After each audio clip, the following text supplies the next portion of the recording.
Recording in progress. Perfect. Thank you. So call the meeting to order. It's our afternoon session for today's council regular meeting, December 2nd, 2025. Pass it to Clementine for roll call and share announcements with the public. Councilmember Barber. Present. Councilmember Garcia. Here. Councilmember Rash. Here. Councilmember Smith. Here. And Mayor Williamson. Here. And public comment and participation information is provided on this meeting's agenda, which is online at monterey.gov/agendas. In-person attendees, please keep your electronic devices muted to prevent audio interference. Consistent with the First Amendment and the Brown Act, individuals have the right to speak at public meetings, which includes the right to criticize or support city policies or actions. The city encourages your uninhibited and robust feedback on public issues affecting the city. Thank you for participating in your city government. Awesome. Thank you, Clementine. And with that, we'll go into our presentations. The first item on our agenda is to recognize city employees for milestone anniversaries in 2025. With that, I'll pass it to Hans. Thank you. And I was told by Ned not to worry about anything. He would do it all. So I hand it over to Ned. Well, I know we start off with recognizing city employees. Today, I know many of us are here to recognize not only employees, but of course, the next agenda item, Hans, as well. And of course, Hans is so humble. He is the one who specifically requested to recognize employees first. So thank you, Hans, for that. It's my honor to recognize Angie Blake for her 25 years of dedicated service to the city of Monterey. She wasn't able to join us and isn't able to join us this afternoon, but truly appreciates City Council's recognition for her years of service, as well as others who are reaching their milestone anniversaries today. Angie's journey with the city is one of career growth with the city of Monterey. She began her career with us in October of 2000 as a network specialist, then as a systems analyst in 2005, information solutions manager in 2010, and assistant director of information resources in 2017. Today, she leads our technology strategy and technology team as our chief information officer, a role she was promoted to in 2023. Angie's work in information technology touches every department in the city. We rely on technology for everything we do in today's modern government. And under Angie's leadership, we've modernized operations in every area. Her team ensures that our police and fire departments are connected when they're in the office, inside their vehicles, or out in the field.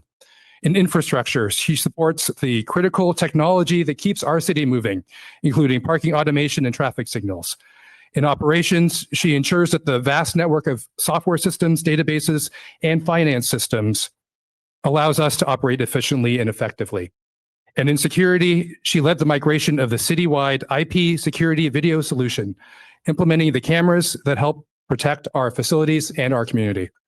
In addition to her experience, she has impressive professional credentials. She holds a Master of Business Administration and Technology Management and is a certified government chief information officer through Rutgers University. Her experience not only has benefited us internally, but has garnered external recognition as well. Under her watch, the city has received the MISAC Excellent in IT Practices Award, validating that Monterey's technology infrastructure is top-notch. Beyond that, she's always approachable, positive, and forward-focused. She leads her team effectively and inspires those that she works with. It's been an honor to be able to work with Angie over the years.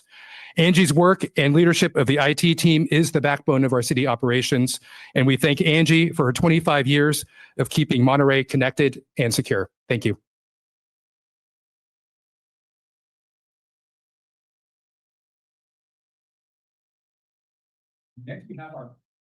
Next, we have our Public Works Director, Andrea Rennie, who will be recognizing 3 members of her staff.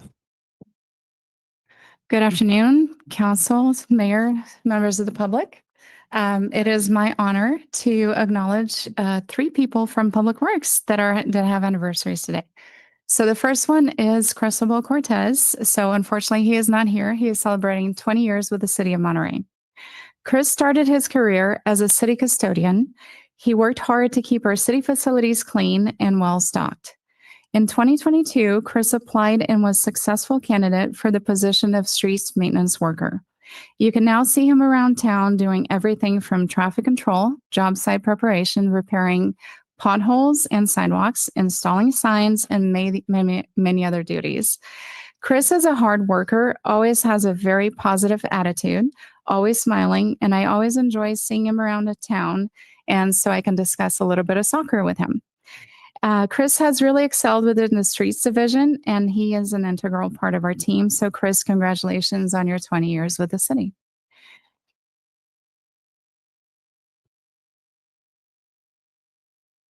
Next, I like to call on Daniel Diaz. Thank you, Daniel, for being here. I appreciate it. So Daniel started his career as a street maintenance worker and worked his way up to senior maintenance worker before moving to the parking division in 2007, where he is now a senior parking controls technician. Through hard work, dedication, and very high standards, Daniel has built an impressive career within the city. His path to his current leadership role reflects years of expertise, reliability, and a commitment to excellence. Daniel hasn't just maintained our parking systems, he's elevated the entire division standards. His leadership has shaped a team that takes great pride in their work and operates with the professionalism our community deserves. His direct reports, colleagues, and supervisors all have tremendous respect for him, both the quality of his work and the steady mentorship he provides. In Public Works, we have a yearly award, and they're nominated by their peers and voted on by their peers. And Daniel received the Public Works Award for collaboration this year. Beyond his technical contributions, Daniel has straightened parking operations, improved services, and led the implementation of a new software in parking. He's also worked to revitalize the Monterey City Employees Association and has organized events that bring our entire city staff together. So congratulations on 25 years.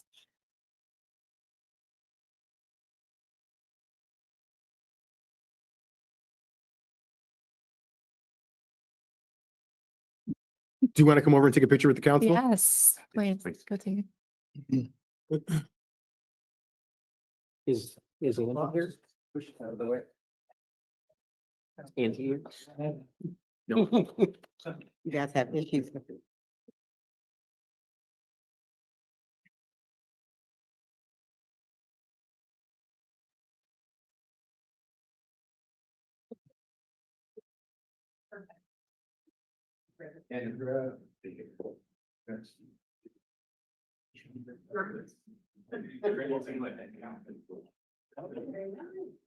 Congratulations, Daniel.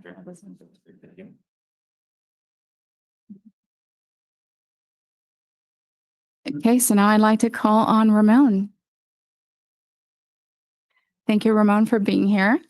And so Ramon is an exceptionally talented individual who started with the city as a custodian. From that to building maintenance crafts worker, and now a senior locksmith supporting our IGZA, which is our intergovernmental support agreement, at the Presidio.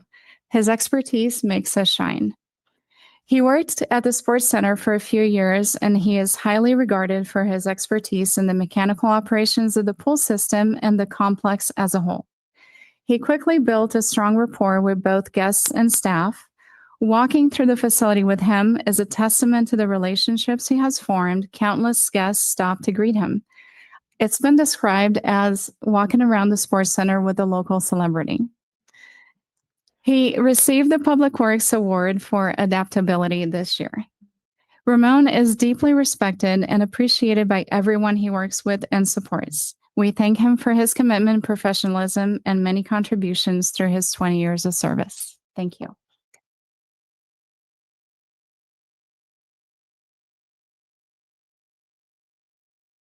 Thank you. You're the best.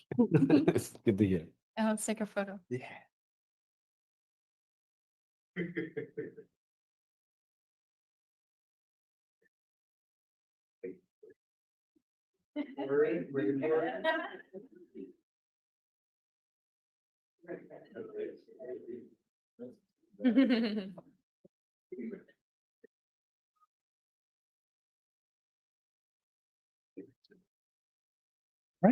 And next we have our Finance Director, Rafaela King.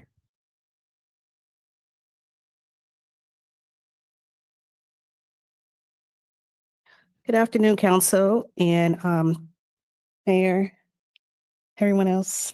I'm going to do mine just a little bit differently. So my team, Melanie Martin, she is celebrating 25 years with the city. I asked her to write me a quick bio, and then I want to tell you about her. So I'm reading for her words. She said, I was hired on 12/11/2000. This month will mark 25 years of service with the city of Monterey. My mom, Sharon Rodriguez, who worked for the City Public Works Department, encouraged me to leave the finance AG community to come to work here. And she was very proud employee and always praised the city ethics and principles. I started with the city and finance revenue department, assisting the public with various duties such as dog licenses, parking and sports, center daily cash counts, TOT payments, and other accounts receivable duties for 4 years. I moved to accounts payable and have been here ever since. I work with all departments within the city, processing invoices for the bi-monthly check runs. I take pride in my work on a daily basis, knowing what I do efficiently helps the city and the community of Monterey. Since I've been at the city, I got married to Robert Martin, and we have 3 wonderful children, Bella 23, Nate 18, and Ari 12, and a spunky little Shih Tzu dog named Chewy. Outside of the city, my husband and I run a nonprofit youth sports organization, which develops kids' fitness skills and teamwork through youth football and cheer and dance. This is why she couldn't be here tonight, because she had a board meeting. So I just wanted to say, in addition to that, Melanie is a joy. I remember my first day, met with all my team, and I talked to her, and she's like, this is what I want to do. I love my job, but I'll support you in any way. So just don't ask me to move to another position, but I will support you. And she has done just that. She's amazing. She is one of the people, when I need to kind of decompress, I go find her. I go to her office. I go, scoot over, let me sit by you. So she is wonderful. She is admired. She's supportive. She's kind. And when I told her about the award, her face just lit up. She was so appreciative, and she wanted me to express her appreciation to everyone for her recognition. That's it. Thank you.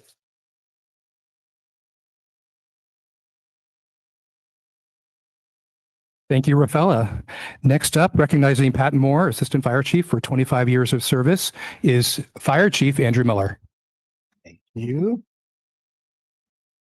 Pat's going to stand by my side like he has been doing for the last few years. Mayor, members of council, thank you so much for this opportunity. I'm truly honored to recognize Pat Moore, our Assistant Fire Chief, for his 25 years of exceptional service to the great city of Monterey. He started, just a couple notes here, so bear with me. He started in 1987 as a part-time fire inspector. 1997 as part-time fire. That's why I have him by my side all the time. He was hired as a full-time firefighter in January 2000, promoted to fire engineer. He's an operator driver of engines and trucks in 2004, promoted to fire captain in 2011. I know that because I promoted him, became number 1 on the list. It was a really easy promotion. Then in February of 2024, I was fortunate enough to promote Pat again to division chief. He was number 1 on the list, and we had an opening, another really easy decision.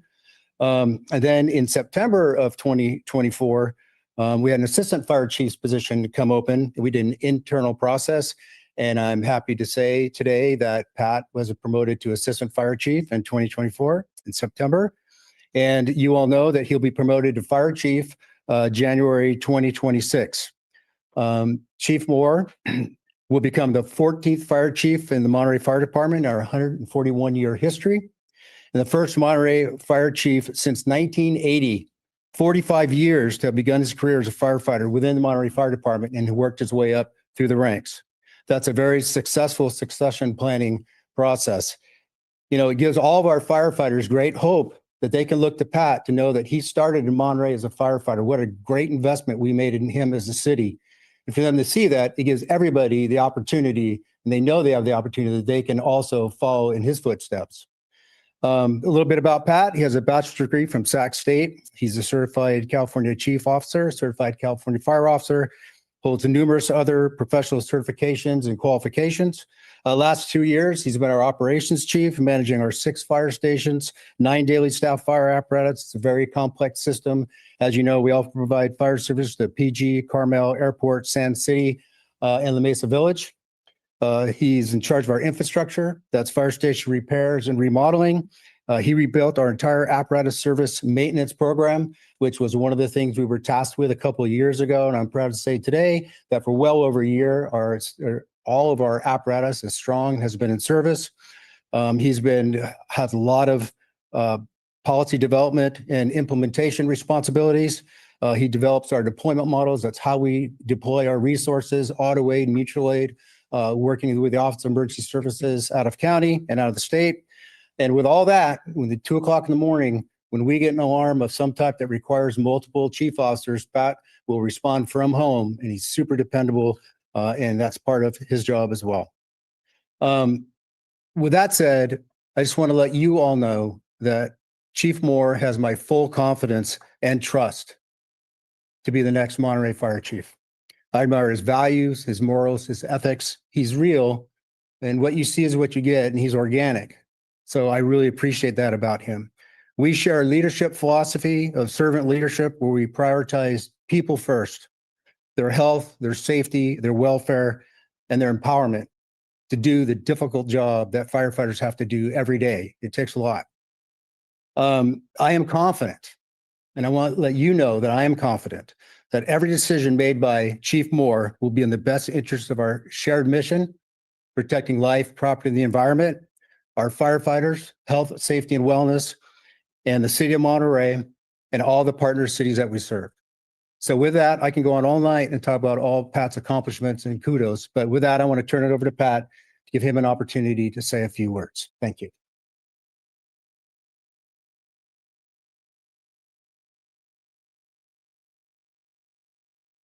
Wow. Thank you, Chief. That was too kind. I really appreciate it. So, Honorable Mayor, Council, as I hit these milestones in my career, I try to take time to reflect back on my career, and I've had a lot of chance to reflect lately.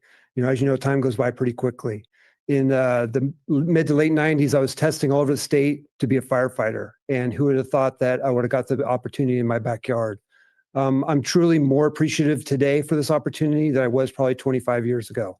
My employment with the city of Monterey has given me so much. It's given me an opportunity to provide for my family. It's challenged me in ways I could never have imagined, give me great opportunities. And I've met some lifelong friends in the fire service through it and within the city. So I'm really looking forward to this next stage of my career, not only because I get to serve the community in which I live, but also I get a chance to represent the men and the women of the Monterey Fire Department. Thank you very much.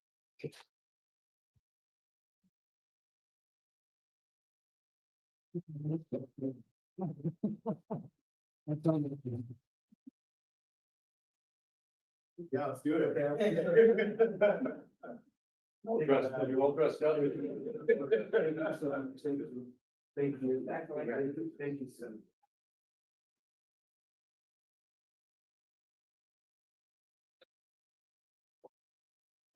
Okay. Thank you.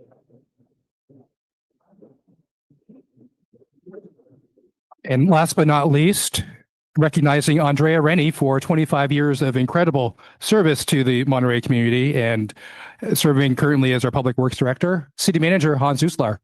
Yes, thank you so much, and thank you for allowing me to speak about Andrea.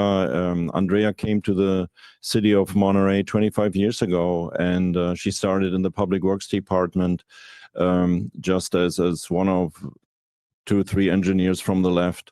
We had a lot of engineers in those days, and then she was coming on board and showing us quite from the beginning that she was in her own league. She was a different caliber of engineers, and she distinguished herself almost immediately. Andrea almost became the engineer of choice for every issue of traffic engineering, and you had a great master in teaching you in our city traffic engineer, Rich Deal, who still to this day I call the best presenter of the city because he can sell the council on any traffic solution. But Andrea is not far behind it. She learned it from Rich. She learned from the best. And hey, what's going on? And so she became our second traffic engineer that was working there, and then also she became for quite a period of time, it was not as long as I had wished, the Presidio engineer. And as such, Andrea showed us her skill set with respect to normal engineering, shall I say, not just the complex traffic engineering. And she was very, very good at that job. And I worked very closely with her, and also with, you worked also closely with our city engineer at that time, Tom Reeves, who I also say hi to here in the audience. Over the years, Andrea grew through the ranks. When you start as an engineer, you need to qualify. You need to become a PE. You need to become a TE if you want to do traffic engineering. And Andrea excelled in all of that.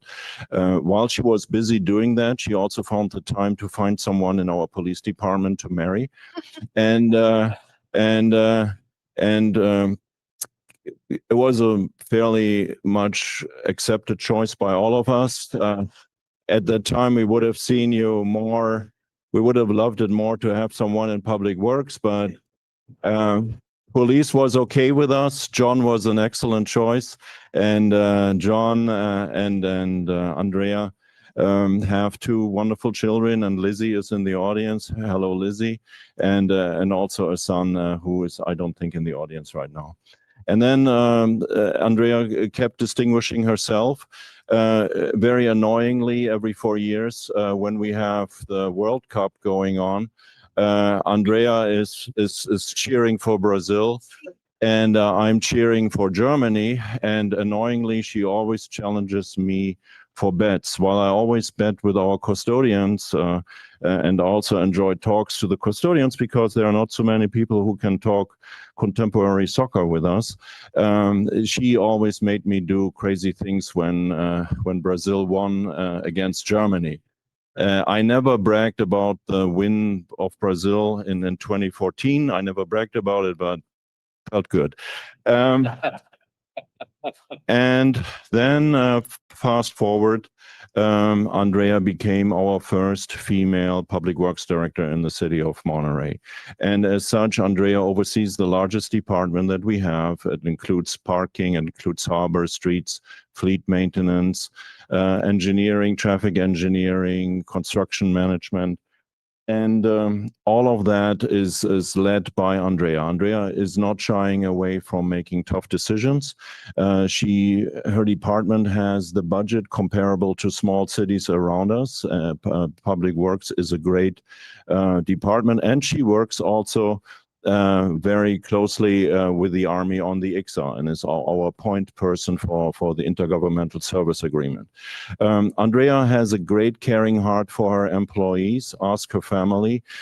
She spends hours at a laser printer to make little awards and things like that, and it helps her to relax, which is also equally important, to have that kind of refuge where you can go into a safe place and get your mind off all the crazy projects that we are doing, i.e. Casa Verde Way. So with all of that, I just want to congratulate Andrea for 25 years of services. You have a bright future ahead of you. Use your talents wisely. I'm looking forward to see you grow in your position, and congratulations, Andrea, for 25 years.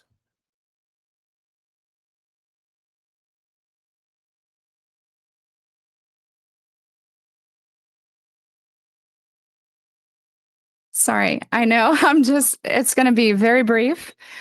So I just wanted to thank everybody. And 25 years ago, I started with the city of Monterey, a shy engineer with a dream and a commitment to serve. Today, as I reflect on my journey, I'm overwhelmed with gratitude for everybody. From entry-level staff to Public Works Director, every step has been shaped by the incredible people around me. Teammates who show up every day to keep the city running. Mentors who supported me, a community that inspires me to lead with purpose. Leading our public works team is so much more than directing a department. It's about the barbecues and potlucks that build camaraderie, the very early mornings solving problems side by side, the shared pride when we complete a project or a program that improves someone's daily life. It's about championing each other's growth and knowing that our work really matters to this community. To my wonderful family, my husband, son, my daughter, thank you for understanding the time and the heart that I pour into this work. Your support and patience make everything possible, and you're my foundation. And to this council, thank you for the trust you've placed in our department to deliver great service. To every person who's been part of this journey, thank you. Public service is about people, and I'm grateful every day to serve alongside the very best. Thank you. Thank you.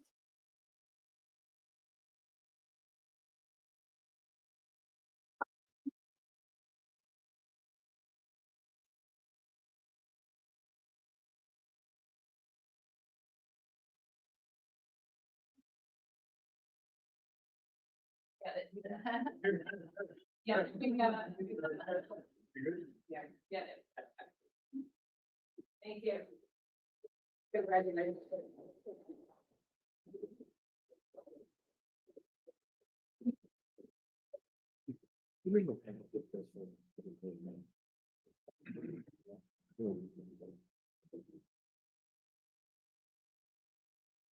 All right. And with that, we are going to take public comments on the milestone anniversaries. So the item that we just had, we're going to take public comments specifically on that. This is not time for general public comments for items that are not on today's agenda or any other agenda item.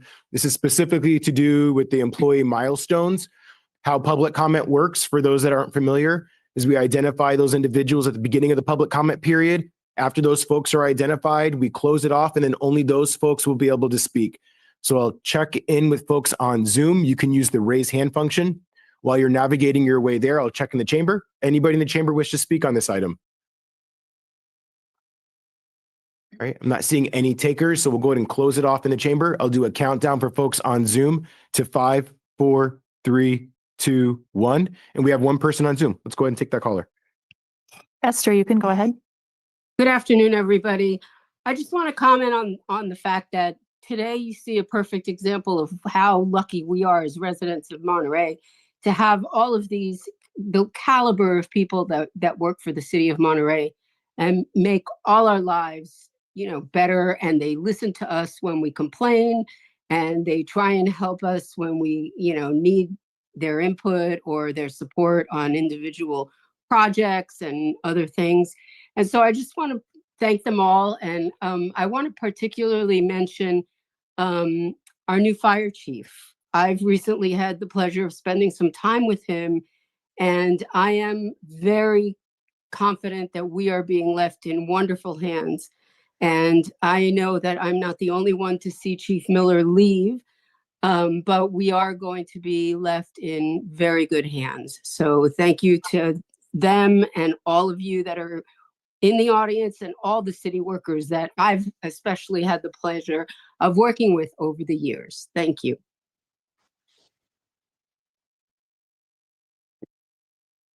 Okay, and with that, we'll go ahead and close public comment on that item and move to number 2, which is, I'm sure, a reason why a lot of you are here today. 2 is to congratulate City Manager Hans Uslar on his retirement and recognize his 28 years of service to the city of Monterey. So I'll kick us off here, and on behalf of the council, just want to give some remarks. First, what I would say is, although we are celebrating at this time, we still have you to December 30th. So we'll push through all the way to the end here. And it kind of showed in his remarks for Andrea. The first thing I want to speak to about Hans is his humor. And that's something that particularly speaks to me because I like to laugh a lot. And the work that we do in this space can be very contentious. There can be a lot of disagreement. And even though there might be a disagreement, Hans knows how to create a space to help lighten the mood. And again, it showed. He has everybody laughing. Sometimes during the council meetings, I'm not sure if anybody's ever noticed. I'm sure people have. I can't look at Hans because then I will probably bust out in laughter. But truly, that's a special gift that he has, and I appreciate you for it because it can really change the dynamic in the room. The second thing and speaking to the humor, how dedicated he is. It goes to even so far as the annual Halloween costume party that the city staff hosts every year in the parking lot right here. I mean, if you see some of these pictures of the costumes that Hans wears, he is full in and full of humor. The second thing I would speak to is his analytical skill set. And I think the classic example, and many people have heard me speak about this, but Hans is really what got us through COVID, led us through COVID. When, as soon as we found out, kind of it was clear that there was a pandemic happening, Hans pulled the council together and communicated to us really quickly from the beginning a three-legged stool strategy, which included the support for our business communities, support of our rental population, and addressing the deficit, which over the 2-year period we lost $30 million. And so his quick response to that is an example of being able to pull together the team, come up with a proposal, and get that implemented quickly. And so I want to thank you for your efforts there, Hans. Also, I think, and I'm kind of actually interested in your perspective on this, but when we transitioned to district-based elections, I think that was a huge lift for the city, but particularly the city manager, because even though we try to carry the city in the same format where everybody on the council represents everybody in the city, which is true, there is more of a focus on issues specific to districts. And that has also increased the workload for Hans and the expectations that we as a council and the community have of him. And so I think you've handled that beautifully and appreciate your efforts in helping to create that transition. And then the last thing I'll speak to on this analytical piece is our deficit. And although we're still working our way through trying to figure that out, leading the team to come up with the card exercise and really be creative around trying to find solutions towards really vexing problems. You're amazing at your craft, Hans. The last adjective, I guess, if you will, to describe Hans is his dedication.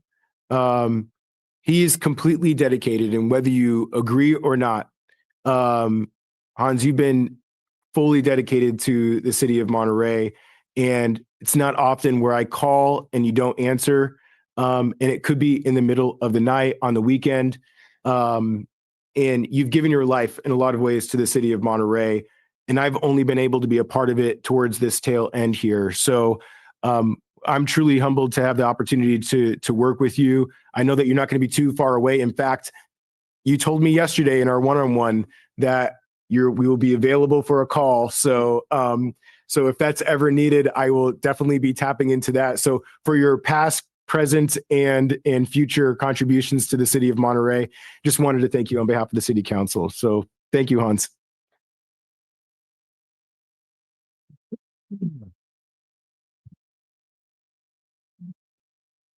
We want to show this now? So on behalf of the council, we got Hans a gift, and we just wanted to share it with you all to just check out a little piece. It's a check, right? A check, $10 million. Is that where it went? Not yet. So this is a little gift on behalf of the council to you, Hans. So thank you for your years of service and dedication to the city. Bigger than the picture. It's bigger than the picture. Objects may appear bigger in person. There's no retirement blanket wrap with. It's, I want to thank you for giving me that bench. I always talk to Tom Reeves and Louis Marcuso, they are in the audience, that once we are retired, we will all sit on a bench and we will talk about all the projects we screwed up. And now we have the sitting opportunity. So I appreciate that very much. Thank you. Absolutely. All right. And I think up next we have some representatives from elected offices. So I think, is there a rep from Jimmy's office here? Hi, Aaron. Why don't you come on up? Good afternoon, everybody. My name is Erin Davison. I am here on behalf of Congressman Jimmy Panetta, who is in Washington, D.C. today. Hans, I am here to present you with a very illustrious copy of the floor remarks that were given on the House floor today by the Congressman in recognition of your service to the city of Monterey. These will be in the official House record for the United States and will remain in perpetuity there, hopefully for eternity. We'll see. I'm just going to read a few of these very briefly from the Congressman's mouth. Mr. Speaker, I rise today to thank Hans Uslar for his outstanding leadership as Monterey City Manager, who has served the city of Monterey for 28 years and retires with an impactful career on December 30th. Hans was born and raised in Germany and moved to California's Central Coast in 1997, where he joined the city of Monterey as a management analyst. Ascended to his current leadership position, Mr. Hans Uslar was appointed to city manager in 2018. As city manager, I'm going to say that a lot more times, Hans has proven to be a strong, effective, and compassionate leader. His leadership was crucial during the COVID-19 pandemic when the city faced unprecedented health and fiscal challenges, and also helped manage several major city initiatives, including the implementation of the city's fiscal health response plan, the launch of several housing and rental assistance programs, the implementation of programs to fund infrastructure improvements, and more. As the city's chief executive, he underscored the need to strengthen workplace culture, support professional development, and ensure that civil servants feel connected and supported. Hans's leadership extends beyond the civil sphere, though, and is deeply embedded in Monterey community and culture. He serves as a member of the International City County Management Association, a trustee of our local Naval Postgraduate School Foundation, a founding member of the Monterey Bay Defense Alliance and California Defense Communities Alliance, and a member of the Association of Defense Communities. I am grateful for my partnership with Mr. Uslar after nearly 3 decades of service to the people of Monterey. You will retire at the end of this year to spend more time with family and friends, I'm sure. I am grateful for his leadership and confident that his impact will be felt in the city of Monterey and beyond for many years to come. Congratulations.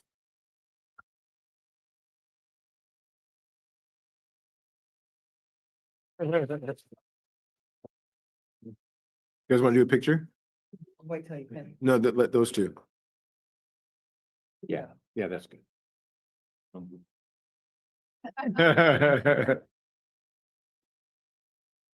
right, I think up next we have Isabel from Layard's office, Senator Layard's office. Good afternoon, everyone. My name is Isabel Mesa, and I'm here on behalf of State Senator John Laird.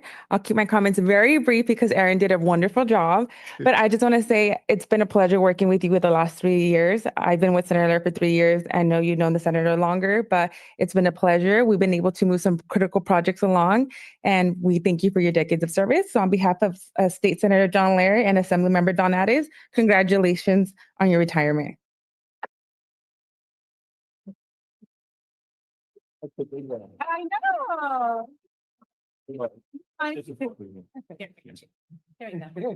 That's great.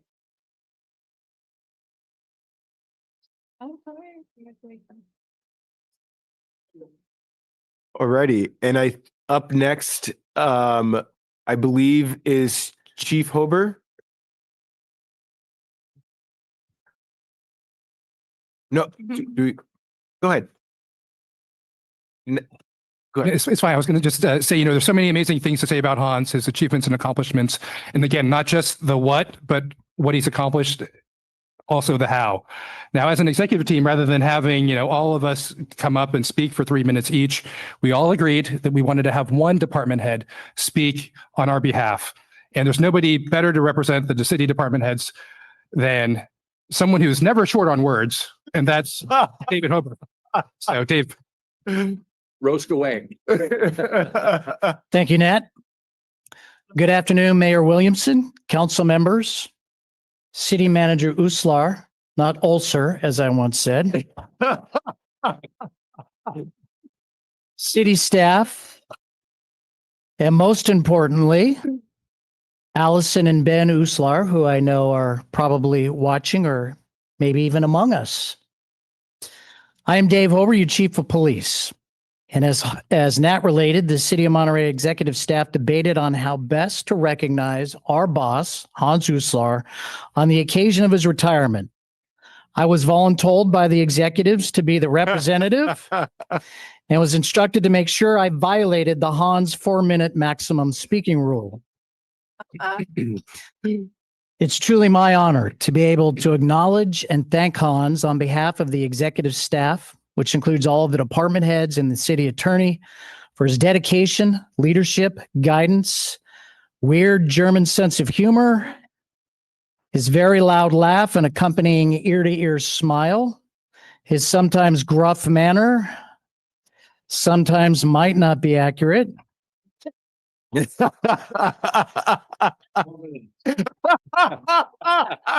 We'll see. There's no timer.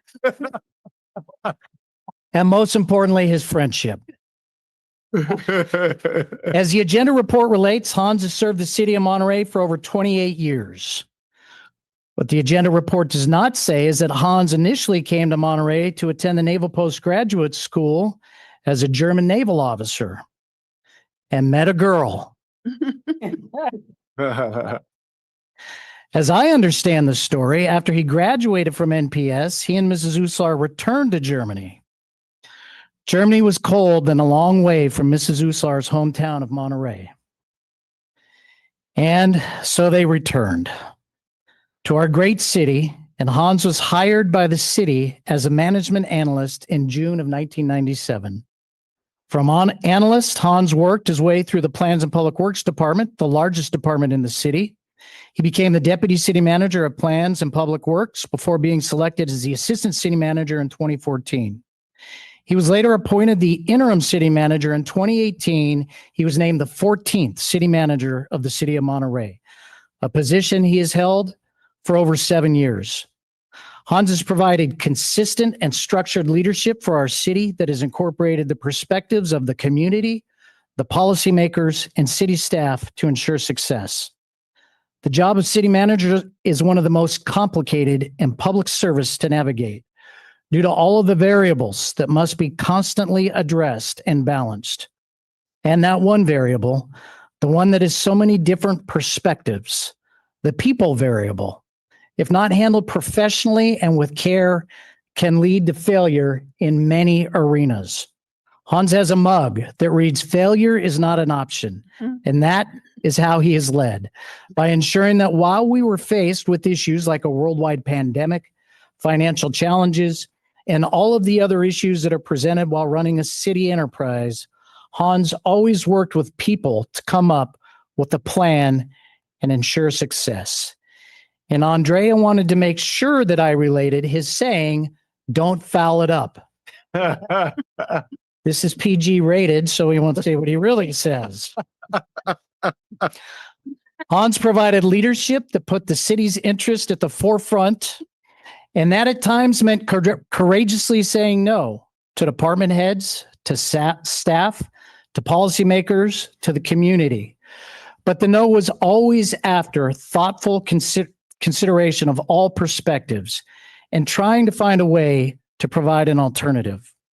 Hans has built an executive team that truly works together to ensure that the community is served, the council's direction is implemented, and the city staff are appreciated, trained, and held accountable. An example of Hans' personal outreach, as we just saw with Andrea, is he outreaches to city staff in handwriting birthday cards, thank you notes, and good job cards to all city staff.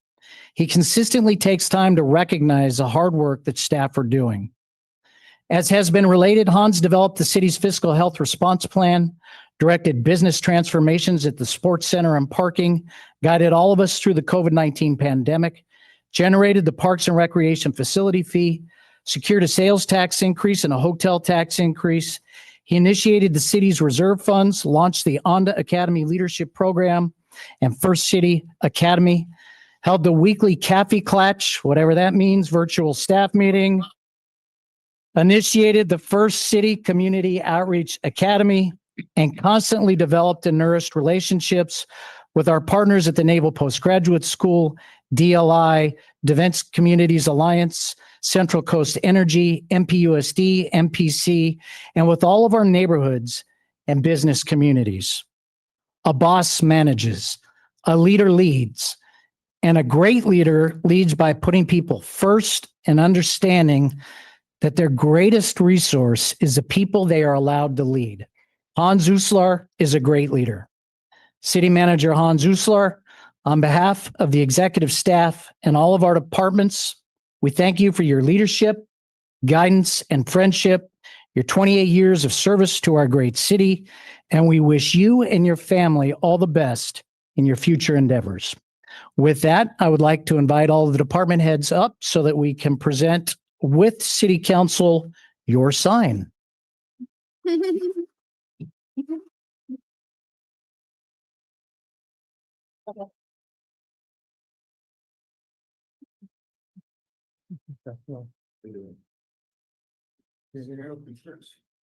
Yeah, you gotta open it. It's like one of three. I remember the first time I saw this, I was like, that's so cool. Yeah. Right? I bet. All those are great.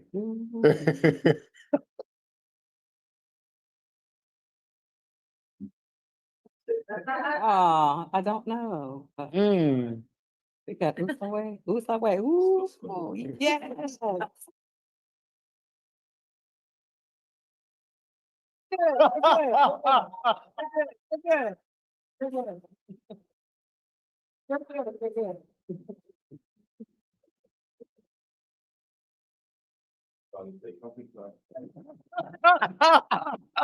Say whatever that is. Oh, man.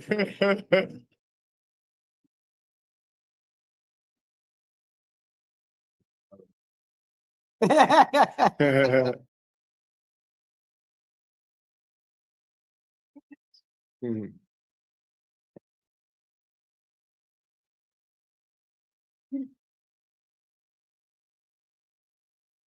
We'll just wait patiently. People first. Exactly. Absolutely. Sorry. It's the waiting. You are not. Uh-uh.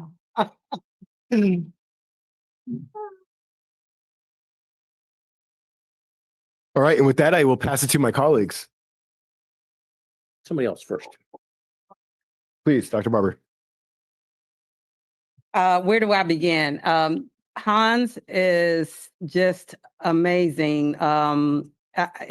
Just like the mayor talked about, so many different levels of and parts of him, of the analytical piece, of the managing piece, and of the humor piece. I love his humor because it definitely gets you, right?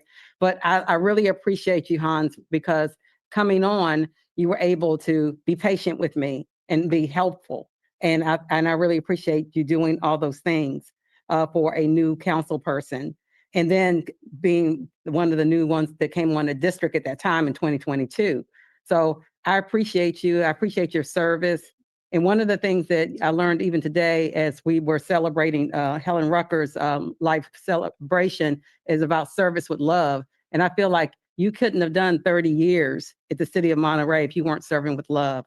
And I really appreciate all the service that you've done, not just in this capacity of city manager, but for all those 30 years. And I'm just going to go ahead and round it off, instead of saying 28, I'm going to say 30.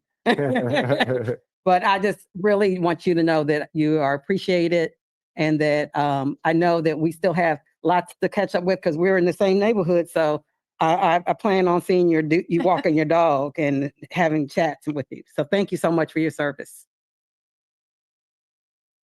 Well, Hans is the new kid on the dais. I really appreciated your mentoring and especially the respect that you showed when talking about other people, other council people, other leaders in the community.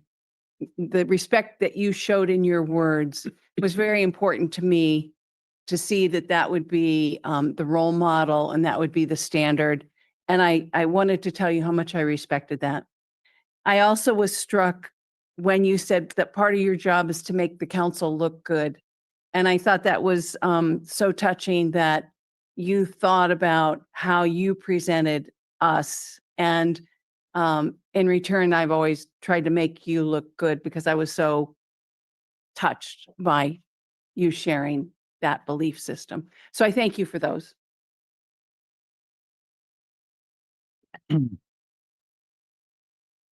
So I think I'm going to start by saying that 28 years, it's 28 years. That's a long time to be anywhere, and to be able to get through the ups and downs, especially in this line of work, very commendable. So congratulations on that.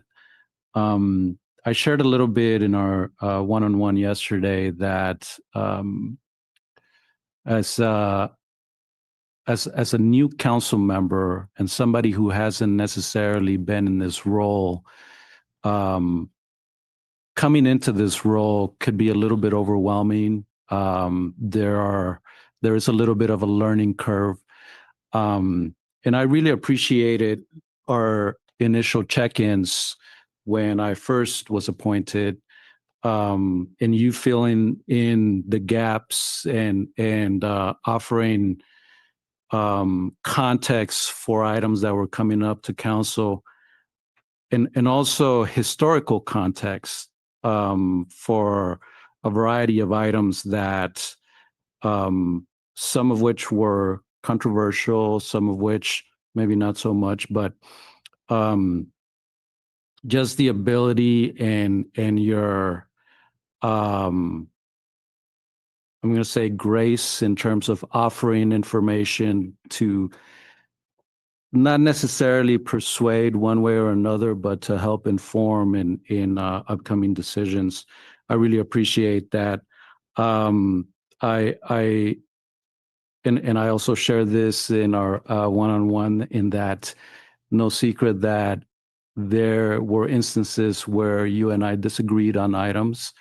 And I think that also, to me, demonstrated your high level of leadership, in that we were able to walk away from those conversations, I think, feeling like either there were next steps that we needed to address, or that we could come to a something in the middle, right, where we can continue to work on and elaborate solutions, or whatever the case. So all that to say, I really appreciate your leadership, really appreciate your work, your dedication. It shows. I've seen over the years, over the few years that I've been in this role, that you're a lot of folks know of you and have collaborated with you, and I think that again demonstrates the high level of leadership. So thank you so much for your service. Well, I didn't want this day to come, honestly, but we know that our careers go through many, many ups and downs, but we reached that point where we just know that it's time. We first met when I was at the police department.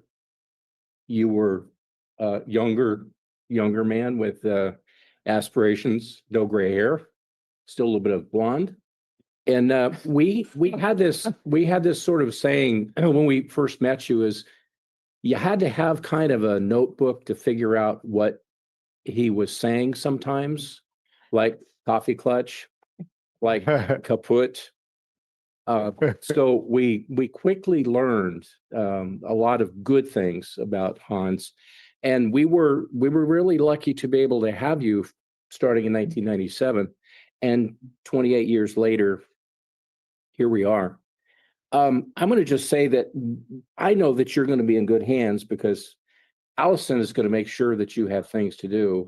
And since she graduated from Pacific Grove, like I did, she is a local lady that knows how to get around. So she will keep you busy. You're going to hear a lot of comments tonight from the public. I know that the audience is still here and they want to address Hans. Believe them all, because Hans has touched so many parts of this community with his relationships. I'm going to hit a couple of highlights that I just wanted to shout out to you, because I know you're not going to listen to me after December 31st. So it's going to be difficult to get appointments with you, because you're going to be on your bench in your backyard, and we council members, you may not answer our call anymore, because there's going to be a new leader in your seat. but your relationships, your phenomenal commitments, your memory, your professionalism, your humor, as has been touched on tonight, a high level of competence. And if you did not know where you could get, or you did not have those answers readily available to you, you knew where to get it. And it never was much of a delay. You've been a mentor beyond measure to so many different people. I want to say that I think I only yelled at you once and you didn't yell back. Was it twice? Yeah. He remembers. Yeah, he remembers.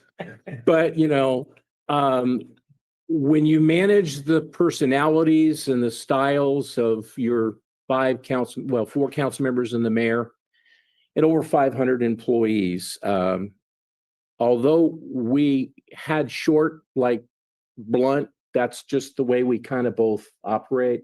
And I think we've always appreciated that we get right to work when it's our valuable time. So sorry if I yelled at you too many times. You didn't need it, and it was probably me that was wrong. So I'll take that. So in 2018, when you took the helm of the city as a city manager, it wasn't under the best of circumstances, but wow, did you just jump right in and took the reins and did exactly what your council and mayor at that time asked you to do. And you got us through the ups and downs of municipal government. We know that happened, but man, were you steady. And then COVID happened. So your ability to navigate us and give us advice and help us create the right environment for us to not spin out of control during COVID was masterful. But then you never stopped there. You just went right back to work and you raised the bar on all respects for everything that we needed to have done. Our meetings weekly were limited to 45 minutes to an hour. Sometimes I would be out of town, sometimes he was not available, but we always managed to almost have weekly contact, and that was always valuable for me. We usually started off with, let's go to the Eds list. And then when we had 45 minutes done, then we had 15 minutes, let's go to the Hans list. And I always wanted more because there is more, so much more. You bring a depth that is hard to describe. It's difficult to put it into words, but I know that your relationships have meant so much to the city for so long. And as I try and compose myself to get back to my point, I want to say one of the things that I always really, really appreciated was for a leader to recognize how important it was to get on the floor, the dance floor, and the capability to get to the balcony to lead, to get back on the dance floor and to be able to do. And you were artful at that, never shy of work and always capable of stepping back to supervise all of the demands that we have with a very large team. The job well done. And don't forget, we still have a meeting next week. I want to hear more from you. And we hope that you'll open your gate and let us in. Yeah. And sit on that ugly bench. And we'll bring coffee to that bench, and you manage your dog so the dog doesn't bite us. Congratulations. Well earned next career. My goodness. And I know that you're going to figure out how you're going to spend your time. You will still be involved at a high level. We know that. But we know that the new boss, Allison, will tell you what you're doing. Thank you. Thank you.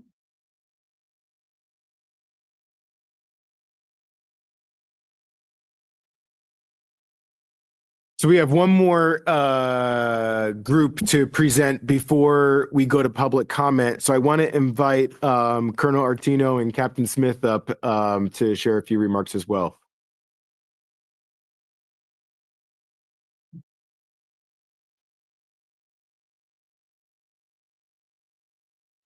Mayor. Hi, sir. City council members. Hello.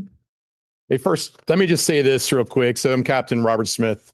I just wanted to say this. What I've heard at this meeting today about you, Hans, is that you give the greatest gift that you can possibly give to anyone. And that is time. We all have a limited time on this earth, and you're an amazing person. You give your time to everyone. So thank you for that. All right. So on behalf of the Navy, because of the time you have given to us and the city as our neighbors, our partners, we have an award for you. Where did she go?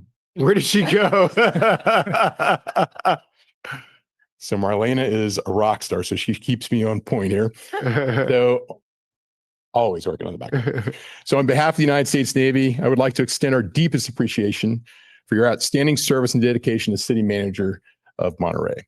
Your consistent and steadfast efforts to communicate with Naval Support Activity Monterey personnel ensured our staff and our tenants were well informed of critical issues involving emergency services, major weather events, infrastructure, and city policy, which has truly made a lasting impact in safeguarding our military mission. Your leadership and thoughtful approach in fostering a collaborative, engaged, and constructive environment between the City of Monterey community, organizations like the Monterey Bay Defense Alliance, and Naval Support Activity Monterey have contributed significantly to the quality and life of our sailors and our families. Your professionalism, support, and leadership have been invaluable, and your presence will surely be missed by all of us at Naval Support Activity Monterey, also Naval Postgraduate School, because everybody likes to call Naval Support Activity Monterey Naval Postgraduate School, but that's okay. As you move on to your future endeavors, we wish you fair winds and following seas. May your future be filled with success and fulfillment, and may the same dedication you've demonstrated in the community continue to guide you in all that you do with the deepest gratitude and best wishes. Thank you.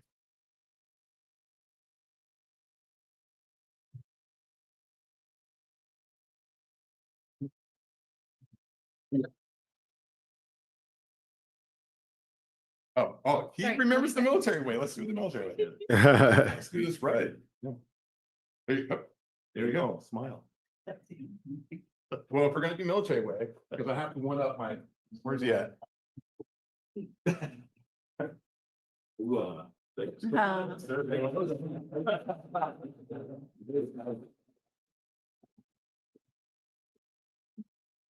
Thanks, Butch. Tough act to follow. Mayor Williamson, council members, I truly appreciate the time tonight. You know, the history of this city and the history of the Presidio of Monterey are interlinked, inextricably interlinked. And the relationship between us is one that has required constant attention and constant care. As the current commander, I think I speak for 4 of my predecessors when I say the most consequential relationship I've had with the city leadership has been with Hans. There were very few times that we could not put our heads together to solve some very wicked problems. And I just have the deepest admiration because Hans always treated our military community and the Monterey community as one. So thank you, Hans. And with that, it is my honor to announce tonight and to certify that the Secretary of the Army has awarded the Public Service Commendation Medal to Mr. Hans Uslar in recognition and appreciation by the United States Army for 28 years of distinguished public service to the U.S. Army Garrison Presidio of Monterey and its surrounding military community. Mr. Hans Uslar's leadership, integrity, and dedication to the military community as the city manager of the City of Monterey has been exemplary. His stewardship has ensured enduring mission success for the Presidio of Monterey, the Defense Language Institute, Foreign Language Center, and the hundreds of thousands of service members, families, staff, and faculty who have lived, worked, and trained on our installation. These efforts are in keeping with the Army values of loyalty, duty, respect, selfless service, honor, integrity, and personal courage, and they represent the very best ideals of public service to the nation. Thank you, Hans.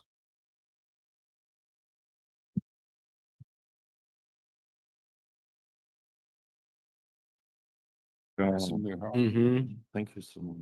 Wear a nice watch. Yes. It's deep. Show it. Thank you. Thank you.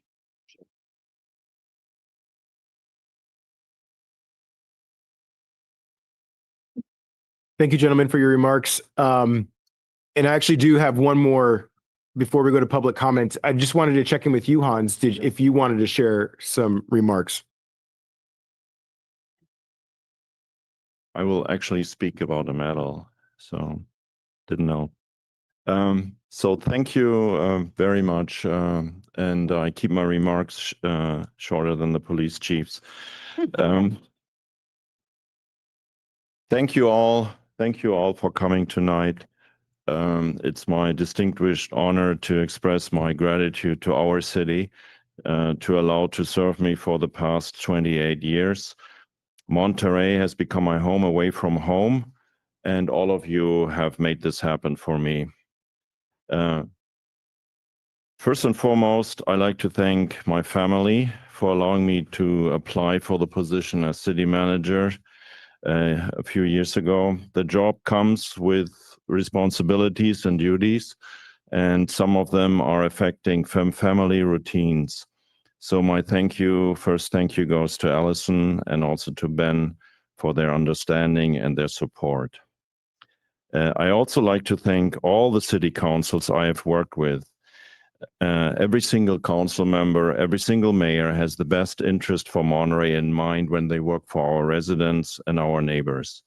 And I encourage this council to continue the good work you are doing. Always think of Monterey first. I'd like to thank our staff. Our team is fueled by passion to provide the best services for our community. You all are truly public servants. I look around in the chamber and I see so many individuals who are making Monterey the best place to work and live in. Your jobs, our jobs are not easy, and all too often our residents and neighbors are easy to criticize us. I'm so proud of you on how you all perform. And this city council knows and appreciates you, your work, and your passion for your profession. Our entire executive team represents the best of the best. Over the past years, we have gone through so many challenges, and you all stayed calm and cool when tackling challenges this city had never faced before. Your loyalty and your support were a tremendous asset throughout my time as city manager. Thank you all. Lastly, I'd like to thank Monterey and all the partnerships we have with our residents, our military missions, our businesses, so many partners, and our neighborhood associations. Our residents are engaged on so many levels. Their input has so many times made our city decisions and our city actions so much better. Recently, I reminded my wife that she once gave me a postcard showing Dorothy and Toto from the movie Wizard of Oz. And this is not another ploy for Wicked. The final ending. So the card's message that my wife gave me was, "There's no place like home." And I kept this card with me on the ships I served while in the Navy. And so allow me to conclude with the following statement. The city is my home now, and there is no place like Monterey. And beautiful and complex and difficult, Monterey reflects also the lessons taught by the wizard. Like the characters in The Wizard of Oz, we all have the power within us. The Scarecrow, the Tin Man, and the Cowardly Lion don't receive new brains, hearts, or courage, or medals. The wizard simply helps them to realize that they have all those qualities already within them. And that's our city. The city has people working on all levels with brains, hearts, and courage. And I want to thank you all for that. And like Dorothy, please enjoy the journey, face the challenges, continue to work and lead with brain, heart, and courage. And there's no place like home. Thank you.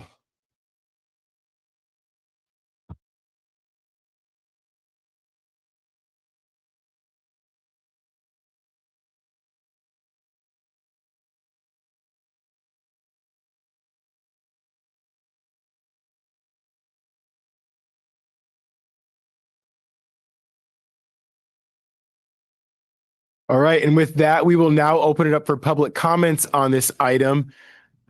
For those that are on Zoom, you can use the raise hand function. Anybody in the chamber wish to speak on this item, just ask that you stand up to the left of the podium. And if you'd like to remain seated, I'll ask for hands here in a second once everybody's situated. You have the board, right? Yeah, I just want you to squish that. Mhm. Here. Is there anybody that's still seated that would like to speak on this item? So I gather that everybody that's going to speak is standing. I'm going to do a count. 1, 2, 3, 4, 5, 6, 7, 8, 9, 10, 11, 12, 13. So I have the 13 with Hans. Interestingly enough, Hans Janisch is the last person. So we have 13 in the chamber. Any last minute, folks? All right, so we'll cut it off to the 13 in the chamber. Yep. Okay. And then we will check with folks on Zoom. I'll do a countdown to 5, 4, 3, 2, 1. And we have 5 on Zoom. We're going to leave it to 1 minute. So I apologize, everybody. We have a couple of items, and Hans was actually the one that gave the direction for a minute. So I feel like I'm safe to go that direction. So we'll go ahead and start in the chamber with Lori. Thank you, Mayor and Council. Thank you for the opportunity to speak tonight. I'm Lori Welga. I work in the City Manager's office, and with a great opportunity that I've had to work with Hans since 2001 and more directly for about the last dozen years. So Hans, I wrote a little note to you, so I'm going to read it tonight. I haven't given it to you yet, but I will. It goes, Dear Hans, I learned so much from you. You had a very positive impact on me. Thank you for your confidence and trust.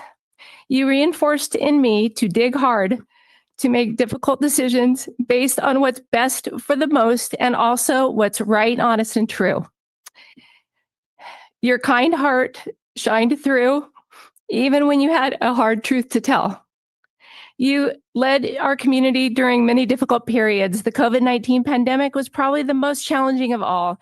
Your leadership, without a doubt, saved lives. You led us through many challenges with courage and wisdom. An active shooter, awesome scare, awesome storms, several earthquakes, tsunami alerts. There were budget deficits, bad roads, wild winds, wild rants, and wildfires. And you were the right person for the job every time. You not only got us through the city of Monterey, but the city Monterey was a regional leader through each incident. This organization, the city, region, and beyond are all better for your dedication and service. Your sense of humor helped a lot and will be missed. I hope you're eager to rest, relax, and make a list of to-dos that will take you to all the places you want to go and new things you want to experience. It's time for us to figure it out without you. Thank you for leaving us in a good place. Congratulations and enjoy.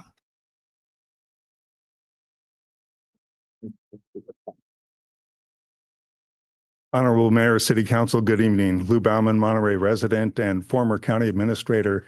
I came to the county in '99, a couple of years after Hans joined the city of Monterey, and I've had the pleasure to watch him progressively promote throughout the city and perform in an extraordinarily professional, cool, and it's just been really a treat to see you grow. And it's bittersweet to see the culmination of that tonight. I know you're going to enjoy your retirement. I think it's been said how complicated the city manager position is. It requires calm, cool, decisive, strategic thinking. And Hans exemplifies all those characteristics. I've only seen him lose his cool once. And if you recall, about 5 years ago, we had some YouTubers come in and drive their Ferraris around Cannery Row, and Hans just about lost his cool.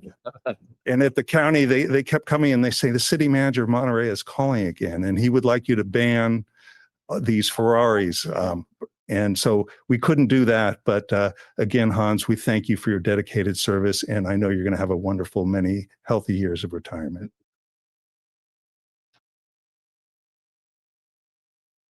Good evening, Mr. Mayor and Council, PK Diffenbach, Superintendent, MPUSD.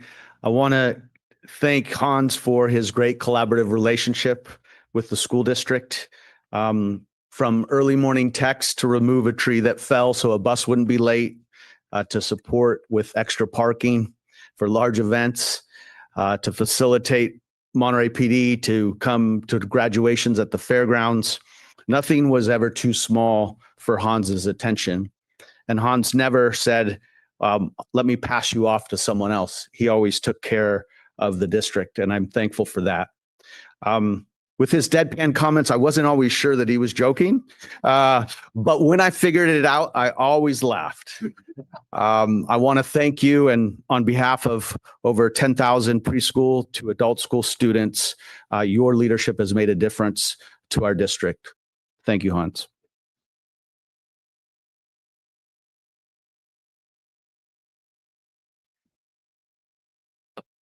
Hi, my name's Haley. Many of you know me as the face or voice you get before talking to or seeing Hans. For the past 3 years, I've had the pleasure of being Hans's final admin assistant. And in recognition of his retirement, I thought I would highlight a few things about him. Before my interview, I watched a few council meetings, not whole meetings, and a couple of mornings with the managers to see who I would be interviewing for. My first impressions were, okay, he's pretty straightforward and to the point, but I can see some wit there. And as they say, first impressions are not wrong. Hans is a to the point kind of guy, but with all the things in the city he manages, you have to be. He has high expectations because he sees the potential in what we can accomplish as an organization. We always can improve on things that we have done. There's always a way to reflect and make it better. He also knows the heart of the organization is its employees. Skip. For me as admin, I had the unique opportunity to gain a lot of insight into a variety of things that I wouldn't have had if I was in another office. I know a lot of people across the organization because of my boss. I know a lot of community partners because of my boss. I know a lot about local government because of my boss. I'm grateful that he gave me the chance 3 years ago to work here.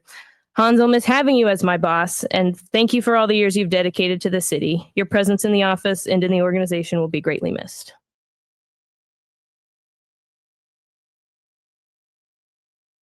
Good evening, and this is for Hans. Now you get to practice law. That's life after work. So you can now find out something else you want to do, or you can be an interim, but I wish you the best of luck. Hans is always very professional in our meetings, but then he can also get down to a personal perspective in your conversations. And I was always glad as a citizen to go in and talk to Hans because I could get an unvarnished idea of what was going on. And he didn't varnish it. And sometimes he was very nice, but I always appreciated your professionalism and the way you communicated with the people of the city of Monterey. And I wish you the very best of luck.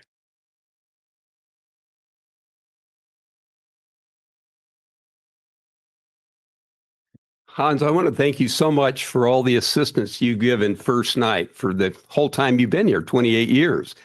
And about the time you became city manager, I became president of First Night.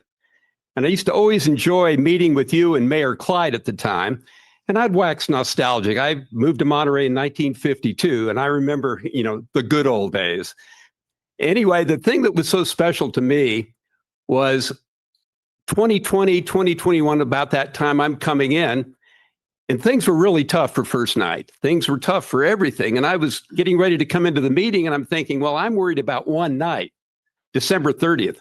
Hans is responsible for the other 364 days managing Monterey.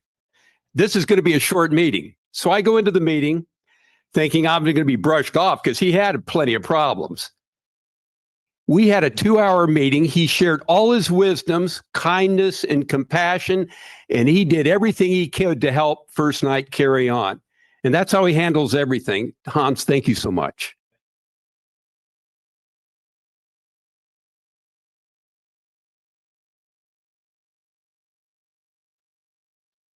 Good evening, Mayor, council members, community members. I'm Ellen Martin, and I am the director of First Night Monterey. I wrote a 2-minute speech, but I'll put it to 1.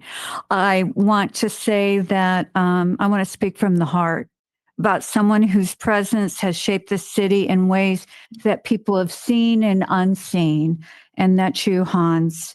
You have embodied what we call the Monterey Way, a leading that's rooted in service and humility and a deep commitment to the people. You're a true public servant. Your door has always been open to all. And for First Night, your support has been invaluable.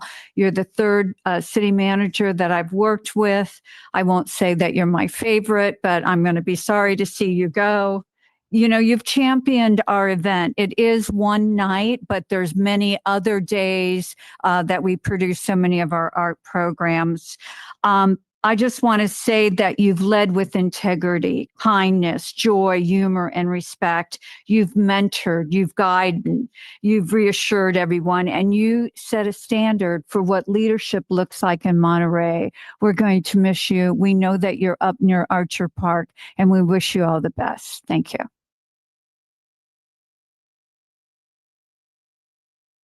Hans, hi. Mark Ackerman from City Manager's office here. Hans gave me the opportunity to serve this great city, and I will always be thankful for that. Thank you for all that you've done. Thank you for letting me sit outside your door and ask you crazy questions all the time. I think it's also really cool that you said I was part of your biggest blow up you ever had. I don't know if you remember saying that recently. I was pretty proud of that. I want to say just thank you for teaching me so much. Your legacy lives through all of us. Thank you for being kind to Luna. Thank you for just always having your door open, and wish you the best. Congratulations. Thank you.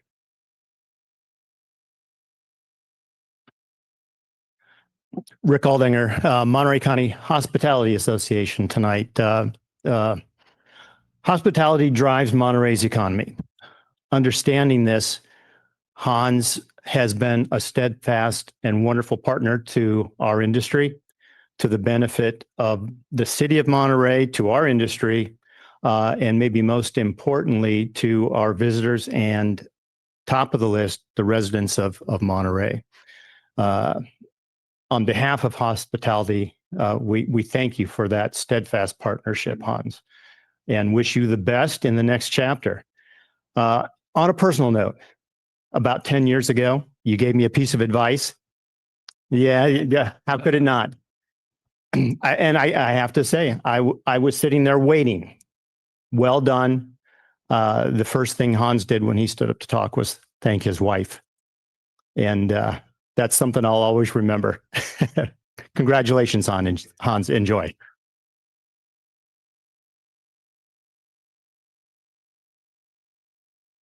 Hans, you knew I couldn't miss this occasion.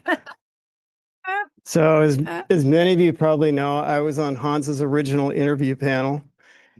And I would have to say that that was probably one of the best judgment calls of my life, to rank you highest. And because of that, you became our city manager. You served the city so well. On the subject of your management style, one day I was in Hans's office looking at all the kitschy, strange stuff he has on the walls, cowbell, whatever else was in there. He was late to a meeting as usual. And one of the things was a book about Ernest Shackelford and the Endurance. Was that the name of it? And the story of leadership. And that's really what it was, a story of leadership. And if that's Hans's secret, he follows that. One other little thing, the bench. Now, I'm glad to hear it's going to be in your yard, because if it was in a public place, it'd have to mean you would have died. So don't put it in a public place. And now we have a place where we can have our cup of tea and coffee in your yard and enjoy stories. Okay. Good luck.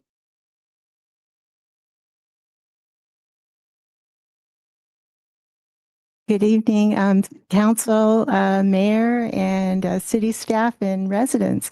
My name's Elizabeth Yanish. And I remember the day that my Hans came up home and said, "Hey, there's a guy downtown whose name is Hans. Did you know?" I said, "No, but I think I like him already."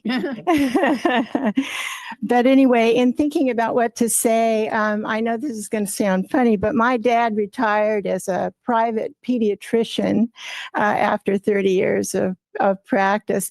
And there are some parallels that I found in his retirement that, I think are very similar that you might share, there might be in common, but, that both private practice and practice where you're appointed more or less to your job is a commitment to serve over the general public through sickness and health. And so, and then it builds trust.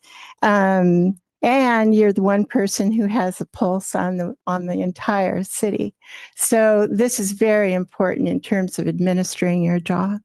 So we welcome your next phase of time, and I look forward to seeing you in passing again. Thank you so much.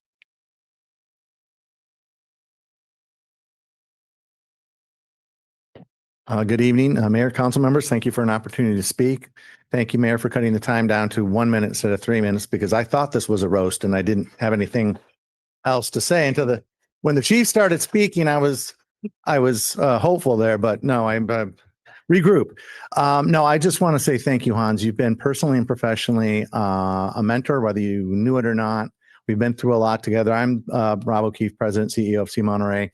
And we've been there and back together with COVID, and we came out of it stronger.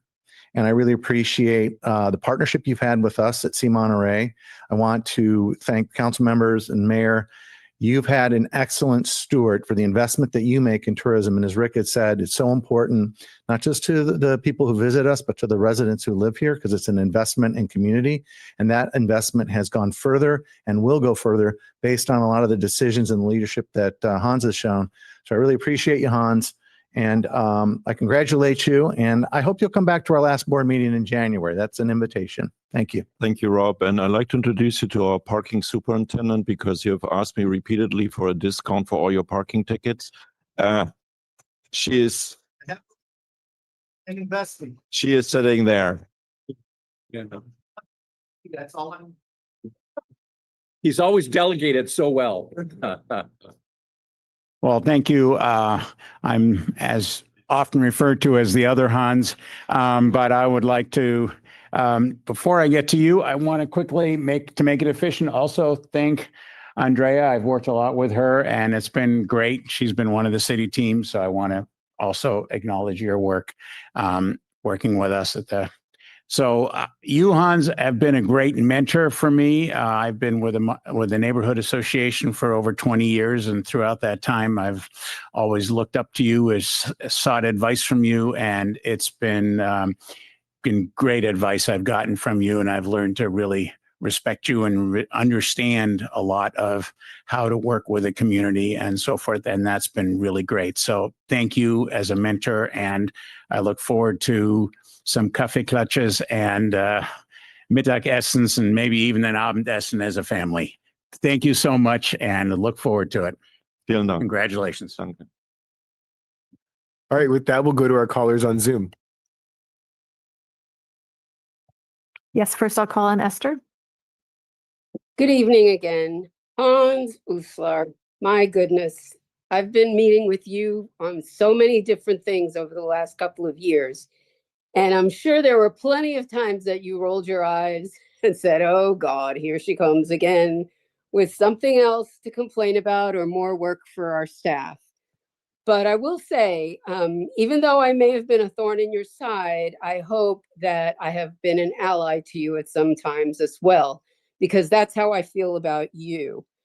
You have always been extremely responsive. I've always been impressed with how quickly you would reply to an email, regardless of the time of the day or the day of the week. I really learned a lot from you, and I want to echo all the comments about your sense of humor, because that is absolutely the most enjoyable and standout characteristic of yours that I will always refer to when I think back on our experiences together. And I look forward to seeing you more as a civilian. Thank you, Esther. Next speaker is Adam. Good evening. Congratulations, Hans. I don't think I can possibly say anything that hasn't already been said, but it's also well deserved. And I just want to thank you for your sense of public service, but also for your steady hand at the wheel. I know it's not always fun to juggle everything, and I only know the half of it, I'm sure. So thank you so much for everything you've done. Thank you for introducing us to some new words now and again. You know, I think we'll be wrestling with Haushalt for a little while longer, but that's not really your problem now, is it? So herzlichen Glückwunsch. Congratulations on your retirement, and thank you. Thank you, Adam. Next is Lori. Hans, I cannot possibly one up the beautiful and heartfelt sentiments so many have expressed to you tonight. So from Zoom land, I simply want to express a sincere thank you for your 28 years of dedicated service to Monterey and congratulate you on your retirement. Your steady leadership, your sense of humor, as so many have talked about tonight, and your guidance through COVID and other challenges have truly mattered to our community, and you will be missed. I wish you fair winds and following seas and a well-earned retirement. And I hope you have many days ahead enjoying the sunshine and a good book on that beautiful new bench. And for at least the first 6 months of retirement, I strongly encourage you to keep your phone off just in case someone tries to drag you back in. Thank you, Hans. Thank you, Lori. Except for us, of course. Except for me. Except, yeah. And next we have Chinyeri. Hi, Hans. I wanted to also extend my congratulations and also thank you for all your hard work and dedication to the city. I also want to thank you for your willingness to start and have difficult conversations with the city council as well as with the public. And while we have not always agreed, I've always believed that you wanted what was best for the city, and I've admired your commitment to try to leave things better than the way that you found it. I respect you, and I have also felt respected in turn. And I wish you have a wonderful retirement.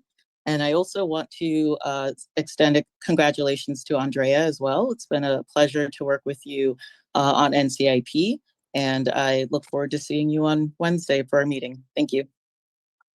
Thanks, Janeri.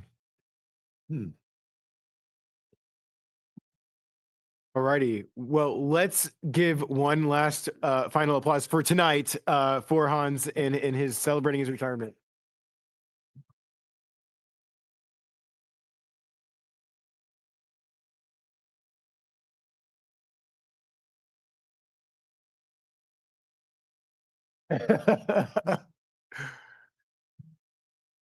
All righty. We'll give a second here for folks to transition if you are wanting to head out.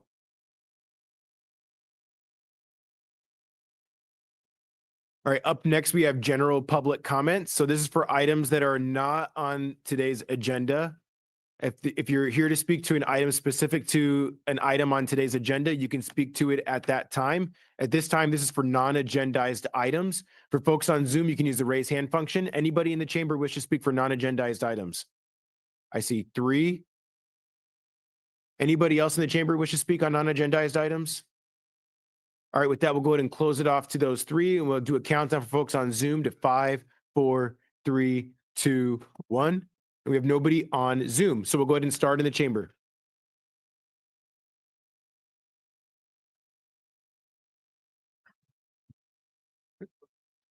Thanks for allowing me to speak. Congratulations also, and good luck. My name is Rich Wilson. We have a 6-unit apartment on 320 Foam Street. I'm here to speak about the parking. I want to reiterate that my building has no off-street parking and it was purchased in that condition. I attended the November 4th meeting when this item was on the agenda. While I was appreciative that the existing tenants may be grandfathered in if they reapply, I am extremely concerned about the following provision. Upon the change in property ownership or tenancy, the address will no longer be eligible to receive on-street permits and must use available off-street parking, private parking, public garages. It also states that the intent of the residential parking permit program is to serve neighborhoods experiencing significant external parking impact and to protect the neighborhood access and maintain parking availability for residents. And further states that the updated plan aims to enhance equity. Yet the proposal to revoke permit eligibility upon change in tenancy does not enhance equity. In fact, it creates inequity by treating the Cannery Road neighborhood differently from other neighborhoods that you retain eligibility indefinitely. My street is meter parking only, and tenants have relied on long-standing permit system for decades. Removing permit eligibility for new tenants will severely impact our ability to rent the units. Units I intentionally keep affordable so that people like school teachers and working families can continue to live in Monterey. Requiring tenants to pay $600 a year for parking and walking long distances at night raises real safety concerns, particularly for older residents. At the last meeting, Ms. Dixon commented that the residents aren't guaranteed parking close to their apartment. But in this case, that is not accurate. There is always available parking, but it's metered. And that's precisely why the permits matter. I strongly urge the council to amend the proposal so that Cannery Row is treated the same as every other RPP area, and the permit eligibility is not eliminated upon changing in tenancy. After 30 years of maintaining this building and providing reasonably priced housing, it is disheartening to see a policy that would disproportionately harm this neighborhood and long-term residents. It seems unfair that the other neighborhoods get to pay $25 per year for the permit to park in front of the residents. I think my time's run out, but thank you very much. Thank you.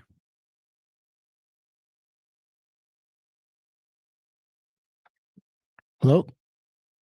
Hello, Mayor, City Council members. Mr. Manager, thank you for your service. Get some rest. Couple items. One thing here, and this is something that it's been over 6 months, and Council Member Jean, it's something you brought up in a meeting on April 15th. You mentioned in the park area, you asked if it could be less than 50 feet in the park area for the street vendor. I don't know if you remember that comment you made. And there was I guess one person that suggested the dogs get in the way. Another person suggested it needs to be left open for the surfers or the divers. And I think there should be adequate room in that park area to put, even if it's 10 feet up. I mean, you asked 10 feet apart. Why can't you put a dozen vendors on that park, on San Carlos Beach Park? There's plenty of room. And I mean, I heard a comment against it. I mean, having dogs run off leash like today when the dog was running through the room, that's unacceptable. It's law. And yet certain laws are left to be adapted or presented as it's okay, when really this subject probably should be voted on, not just an idea like Ed gave his idea against it and it dropped the idea. Where really you should have had a second motion. You should probably take it to a vote instead of an opinion of one member of the board dropping or making the subject go away. Another situation with Mr. Ed, I brought up the fact that I've been vending for over 7 years. And Mr. Ed, I requested that if maybe I could be grandfathered in, since I've been paying taxes on that place of business for over 7 years. And once again, Mr. Ed, in his opinion, said, like, no, when really it should be voted on. And excuse me, another issue with the street vending is we have a 12-foot gap between, once again, on the April 15th meeting, Levi stated that there should be 48 inches, that's ADA required. I would suggest both directions. The ADA request requires 4 feet, 4 plus 4, 8 feet. It shouldn't be 12. I don't know where that 12 came from, but you have both lanes, both directions. 8 feet is plenty of room for space between booths. And really it'd be more planned other than someone come up with all these ideas. It was never worked out with somebody with kind-hearted thinking it out through. It'd be much more room if you put 2 tables back to back. It would provide for my security. And there's about a 15-foot space in that block area that I have to worry about being robbed from every time I'm working. But I thank you for your time. And once again, thank you. All right, with that, we'll go ahead and close general public comment and we'll move to consent. There's been a request by a council member to pull number 6 and number 8. Does the council wish to pull anything else on the consent? All right, seeing none, we'll go ahead and open it up for public comment. This is an opportunity for the public to be able to pull an item or speak to an item on consent agenda. For folks on Zoom, you can use the raise hand function. Anybody in the chamber wish to speak or pull an item on the consent agenda? 8 is late. I apologize. Okay. Not seeing any takers in the chamber, so we'll go ahead and close it off in the chamber. I'll do a countdown for folks on Zoom to 5, 4, 3, 2, 1. And there's nobody on Zoom. We'll bring it back to the council. Thank you for the clarification. 8 is not on the consent. So we will focus on pulling number 6. Is there a motion? So moved. Second. So moved and seconded. Any other discussion? All those in favor? Aye. Aye. Any opposed? Motion passes unanimously. With that, we will go to item number 6, approved purchase of 4 Ford police interceptors in the amount of $235,571.04 from Folsom Lake Ford. I understand this has been pulled by Councilmember Garcia, so I'll go ahead and pass it to the Vice Mayor for questions, comments. Thank you, Mr. Mayor. So I just have a question. I support the item as it is. Just a question for staff, either Public Works, Finance. Just curious or maybe not even curious because I don't necessarily need a response. Maybe just a way to look at these items moving forward. Could these items be maybe split up specifically to this item? Say the purchase of 2 vehicles the current fiscal year and the additional 2 vehicles the next fiscal year as a way to retain some of those funds. Every little bit counts. And then also creating maybe the staggered schedule of not having to buy 4 vehicles in one fiscal year. So just wanted to pose that as a question or maybe guidance, not necessarily for this item, unless staff requires additional direction. We could also look at that kind of process for any other items moving forward. Do you need an answer? Okay, I think he's good. All right. Thank you. Anything else from the council?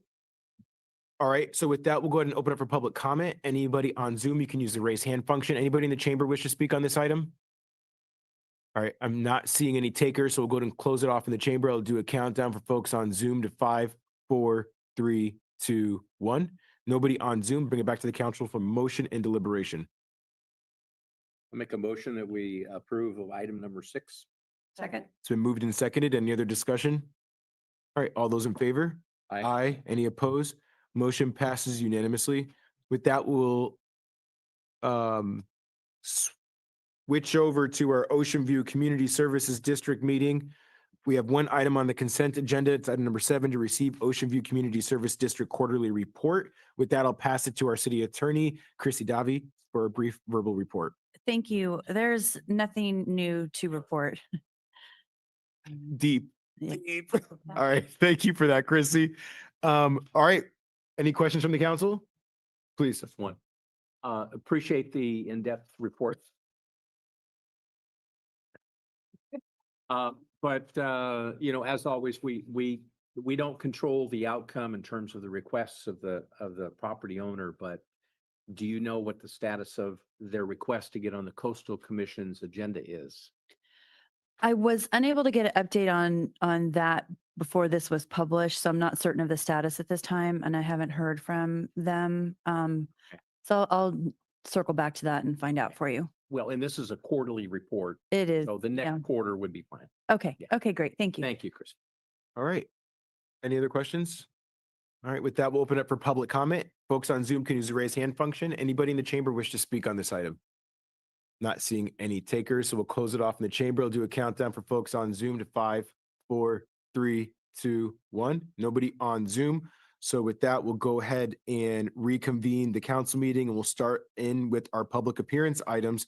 First on the list is item number 8, to receive a report on the concept for a community center space at 205 Montecito Avenue in partnership with the Boys and Girls Clubs of Monterey County, and provide direction to staff. I understand that there's some concern with this item. So before we kick it off, I'm just going to pass it to our vice mayor here for some quick remarks. Thank you, Mr. Mayor. So this item, I think at least I've been tracking and I've been working with staff to detail this for the past, I don't know, year or so.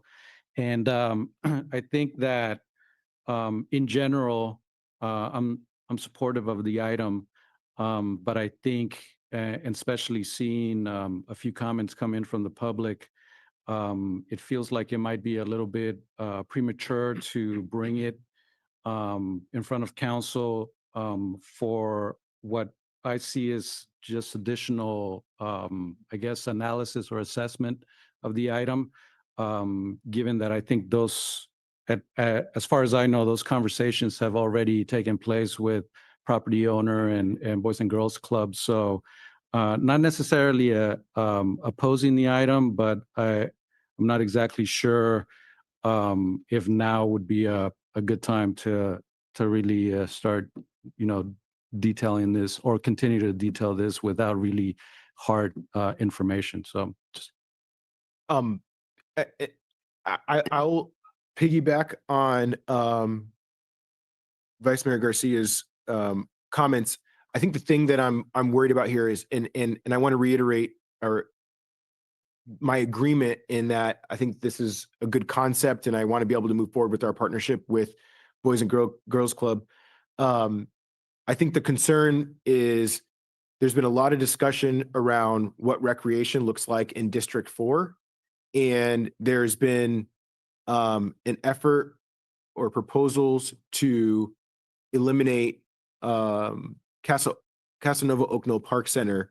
And if we don't have a big picture conversation around what recreation looks like across the district, I think we're getting a little bit over our skis here. So I'm hesitant to move forward at this time without us maybe pulling back a little bit and making sure that we have a conversation from the 50,000 foot view here a little bit. So I'm going to go ahead and make a motion that we Can Yeah. I, well, wait, Go ahead. it's like, it's a published item. Yep. There's no action tonight other than receive a report. I'd like to receive the information to see what it is that staff is going to present to us. Because I think it's premature to just cut something off until we've even heard the depth of the information. So I'd like to receive the report. I hear you. I'd still like to make a motion to continue this item. I'm particularly compelled by the council member that represents that district. And I think with him spending a little bit more time with staff and getting this a little bit clearer for us, particularly given light of our agenda tonight, we're kind of already behind, and I'm trying to get us to move along here a little bit. So it's not a lack of interest in wanting to hear it, but just hearing Councilmember Garcia's concerns along with our tight agenda tonight. I'm going to go ahead and make a motion to continue this item. second. Oh, please. For clarification, is that to any particular date? No. Would be- Date uncertain. Okay. So we have a motion in a second. Any questions at this point before we take it out to the public, and then we'll bring it back for final discussion? Well, I join in feeling that the conversation that the community and the council was prepared to have would only be beneficial toward the end goal of understanding what we're talking about. In other words, reviewing it and talking about it would only help. So I'm surprised and I'm unsure why it would be tabled. I would love to hear the report. And I can add, I think, a little bit of, to your point, I have reading the report, I have a sense that the only information here that has changed has been the estimated amount of what it would take to get that site up and running. So from my perspective, it's not really new information. So I prefer not to continue down this path of thinking that we're sharing new information with the public when we're not. And if these dollar amounts keep going up, are we really setting up the neighborhood to be excited about this specific project when the feasibility might not even be there? So that's really where I'm coming from in terms of that specific site.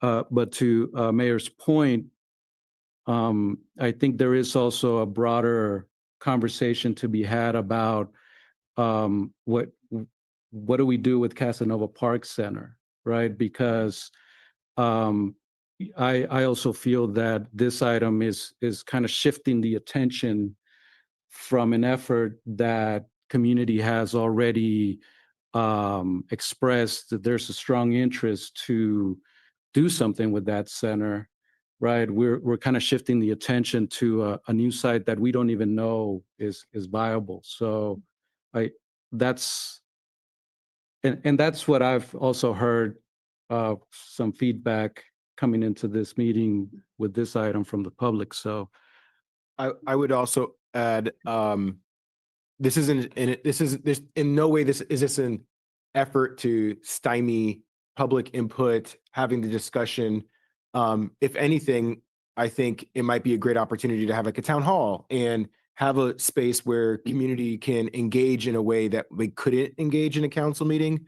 And to Councilmember Smith's point about this being a presentation, there's a section in the agenda report that talks about near-term steps. And should the city council provide preliminary support for this proposal, staff would follow those steps. So there is a little bit of an ask here, even though it's a presentation. And I feel like, again, we're just getting a little bit over our skis here when I think that there needs to be a broader conversation with the community around what does recreation look like in that district. Let me just do a little pause real quick. We could discuss this more, but let's use this as an opportunity to do questions, and then we'll come back after public comment. So are there any other questions on the council at this point? Questions about the agenda item or terminating the agenda item? I mean, I think questions about a question about the item in any context. well, I have questions about the subject matter that was on the agenda. I know the community does. Actually, let me clarify. Okay, all right. We do have a motion on the table, so maybe focus the questions at this point on the motion. Okay, well, it's a question. It's a statement. I think when something's on the agenda and the public is informed, we should continue the discussion, but it'll go the way it'll go. I know people are ready. We've congregated. I worked on this all day. I don't see why it would be detrimental to start the discussion, but go ahead, Mr. Mayor. Okay, And I have a question. please. Okay. So I agree with everything that Ms. Rash said, but my question is, in preparation for this, when this was published on Friday or Thursday or Friday, you, Mayor, and the Vice Mayor serve on the agenda building subcommittee. So you have a meeting, I think, on Wednesday last week. So this is an item that came out of the calendaring of an agenda. First time I've heard of any concern. So I kind of feel like this is a process, I mean, that you were cutting off the process when you were part of the process. So did you discuss with the city manager postponing this item coming? And did this topic come up at the agenda setting process where it was a request to staff to postpone and wait on this item coming? So I did talk to the city manager's office about it, but we did not meet last week because it was the holiday. So the agenda was actually posted without me having a chance to have reviewed it. Please. So I had a conversation with Assistant City Manager in the review of this, and I explicitly requested to have this item removed from the agenda and postponed for that very reason. But staff decided to move forward with it. And that's fine, you know, because here we are now having that conversation. But that was one of my specific asks. Okay, we're gonna go out to public comment. So folks on Zoom can use the raise hand function. Anybody in the chamber wish to speak on this item? I have 1, 2 takers. Anybody else? 8. So we have 2 speakers in the chamber. Anybody else? All right, so we'll cut it off to those 2 speakers. I'll do a countdown for folks on Zoom to 5, 4, 3, 2, 1. We have 2 on Zoom. I'm going to leave it to 2 minutes, please. My name is John McClellan, and I live in the neighborhood. I'm in support of this proposal, and I have a lot more to say about it, but the time is short. I think it's a separate thing what's happening in Casanova Oak Knolls. They have a separate thing going, and whatever happens there is hopefully the best. It doesn't change the need for this in our neighborhood. So anyway, I'm in support of it. I realize the discussion is not going to go any further tonight, but hopefully there'll be an opportunity to go in the future. Thank you. Thank you, John. Good evening. Again, Mike Brassfield. 2 points. When we had the Conner Center operational, I don't think Hans or anybody else told Rachel she was not successful. I thought she was always successful, and she was amazing because she had that center run so efficiently and very busy. The second thing is, I appreciate the concern for some study because the city of Monterey is looking at this $10 million deficit. That cost for the first year for moving it to on Montecito would be 1/10 of that deficit. And that's a concern that, you know, we have to look at cost. Now we're in a crunch time. And I think that's enough I can say because I don't want to dwell on any other negative issues. I really want you guys to study it. Thank you. All right, that will go to our callers on Zoom. Calling on Esther. Good evening. I wanted to just say that I want to commend staff for coming up with such a creative and different approach to what the needs for our side of North Fremont could use. I mean, it's got a lot of nuance to it, and I think it's really, really interesting and beneficial.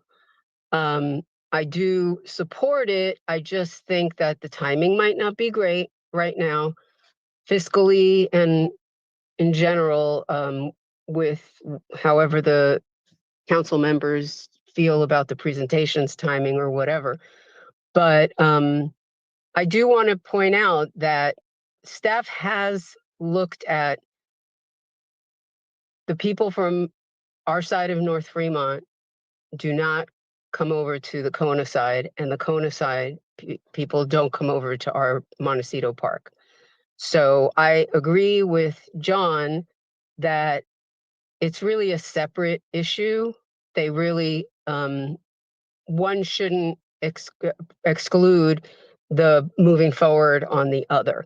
The Kona situation has been ongoing for a long time. I have yet to see anything interesting and creative come out of that. You know, all the support from that neighborhood. I don't know that they're ever going to be able to get that location up and running to the successful rate that it was in the past. And I don't think that that should stand in the way of the Montecito project becoming a possibility.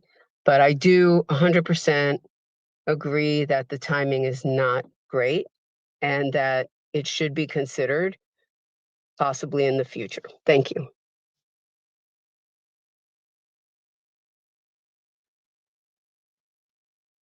And our next speaker is Lori.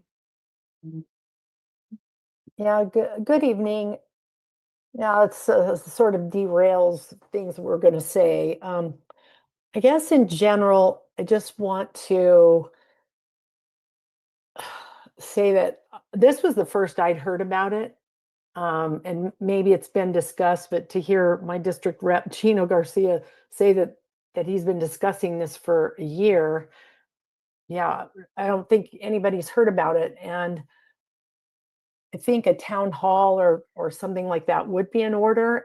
And if you talk to people from Kona, I'm not familiar with why Kona is not successful, why there's not more staffing there. But I do know that there's another free Santa event coming up, Free Donuts with Santa, this weekend. And again, at Montecito, which I'm not opposed to, I think that's great. Not for the amount of money to create it that we're talking about, but it sounds like we're going to talk about that at another time. But I think if you hosted, you know, Monterey Recreation, Monterey Fire, Monterey Police, and my museum in the same collaboration at the Kona Center, I think all the free Santa events with free donuts, I think people would show up. Family will show up wherever you have it, whether you have it there, Laguna Grande, at the park, at the fire station, at Colton Hall, the wharf. People would show up. So I also just sort of warn about how the data is being presented. It's got to be equal. And I didn't like the way it was presented in the staff report, using the free events versus revenue at Kona Center. So I think there's a lot of work that needs to be done, and agree this is definitely not the time to look at spending this big chunk of change. And maybe the Boys and Girls Club's a powerful group. They can figure out how to get that building themselves. Thank you. All right, with that, we'll go ahead and close general public comment or public comment on the item, bring it back to the council for deliberation. Please, Dr. Barber.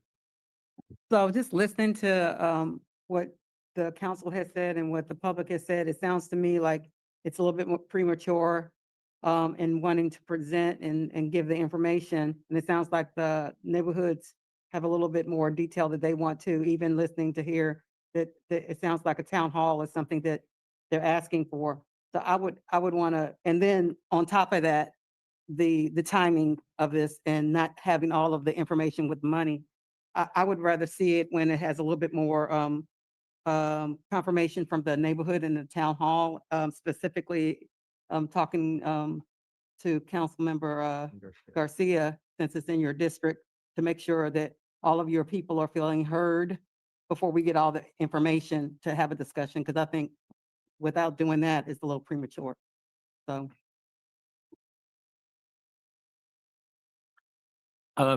This is an unusual way to approach it. We have a staff report. We have an analysis that is part of the attachment.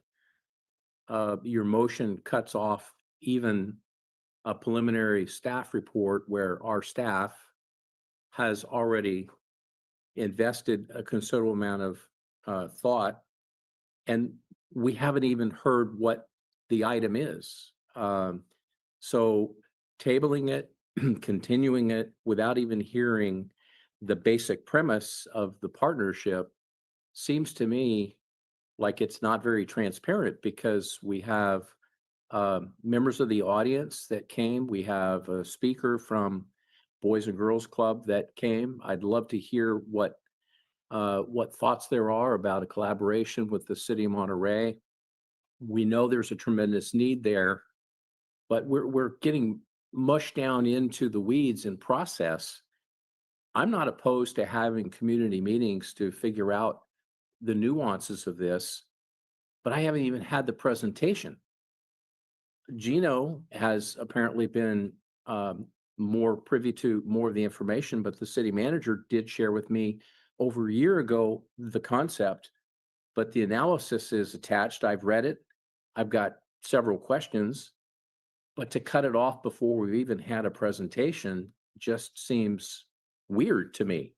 And I don't understand what we're afraid of hearing, because we would ultimately have a vote to give staff direction of whether we want to, as a first step, have a community meeting and do an analysis to determine a need. If we think that we are not satisfied with the data that's here, I think there are next best steps. We would give those instructions to staff, who we would take a vote on what it is that we're looking at. If we want to have more of a deep dive in terms of, let's say, master plan of all city centers and how we're using them, I don't see this as part of the Kona at all. We're not talking about Kona. This is about a new opportunity across the street from the fire station, where the city staff has proposed to rent the facility. And there is an opportunity where we might need that space to transfer the fire department for a short period of time under construction, when they're certainly going to be displaced and not able to occupy the building. So if we secure the property across the street under a lease agreement, then we will go through the process of what it is that we really want to make the building, in partnership with the program delivery through the Boys and Girls Club. But this is like step one of about 18 steps. And I think we're cutting ourselves off by not even listening to the staff, the analysis, and giving us an opportunity for having the questions to say, okay, this has promising concept. Let's keep looking at it, but we haven't made any hardcore decisions that are monetary yet, because we would give direction to the staff. So I just think that the process of this is very awkward. I want to hear the report. I want to ask the questions of staff. I want to hear from Mr. Johnson and other speakers about what they would say about a potential of an expanded service for District 4 that is not mutually exclusive and separate from Kona. Kona still is there. It's our building. It's on a city park. And we're not talking about Kona. We're talking about enhancing delivery of services with a program partnership and a new space where we might be able to figure out how we're not encumbering large dollars because we're renting it and partnering. And I think it's an opportunity to bring services to District 4, which we can't deliver at any other park in District 4. So I want to hear the report, and I want to hear staff, and I want to be able to answer questions. The same. This is very frustrating procedurally. I would love to hear the report. I have questions. I would love the dialogue with the community. I'd love to hear from Mr. Johnson. And we're hearing opinions from the public that I can't even add to. I mean, I haven't been able to say what the public has said. I think the questions would be beneficial. And it's very frustrating, the whole thing. The way it's handled, it's very frustrating. I don't even know how to vote. I mean, I don't want to object to you as the district leader. I honor that. You're the mayor. It's just we've started something that is incomplete and is handled backwards. So thank you. So your last statement, I think we're in agreement, and that's part of my frustration. So this didn't come to council initially to first explore what this site could potentially look like, right? There's actually been an assessment, a needs assessment done already. right? To your point, Councilmember Smith, there has been an assessment, but that information hasn't been shared yet to the public, right? That's So what tonight's for. well, Let 'em no. let 'em So finish. so my point is, let's slow it down and really get the input from community, right? Let's really figure out once we can get more specific information, right? Then bring it. So I'm not opposed to this item because I think I'm in agreement. There is need along Montecito and along that community, but let's look at what the need is district-wide, because this center has the potential to serve the various neighborhoods, not only in District 4, but the rest of the city, right? We're looking at very specific details in this report that apply just to that neighborhood along Montecito. Great that that information is there, but I think we should have a broader approach. And I also think that it would be beneficial as part of a bigger strategy to really determine what this would look like, a broader strategy from the director of Parks and Rec. And we don't have that person yet. So I think there's something to be said there strategically about that. So hold, please, Ed, please. So everybody spoke. I haven't had a chance to speak, and I'm actually going to call the question after I speak because we have a motion on the table, and I think we have a kind of sense where everybody is at. I just wanted to be able to quickly respond to the comments made by John and Esther. So, and Lori brought this up in her comments too. This has been discussed in front of the council. Staff has presented this, so it wasn't the first time that this has been shared publicly. And so perhaps there was just a meeting missed where this item came up and it wasn't heard. And when it was presented, this was presented as an alternative to continuing Casanova Oak Knoll Park Center. So they are connected in the sense of, if we move forward with this, is there going to be an effort in the background to close down the Kona Center? I think we need to have that bigger, broader conversation before we talk about one specific program, thinking that it has no impact on anything else, because that's exactly how it was presented. So with that, I'm going to go ahead and call the question. All those in favor of the motion to continue? Aye. All those opposed? No. All right. No. Motion passes 3-2. With that, we will go on to item number 9, receive public testimony on the proposal to modify.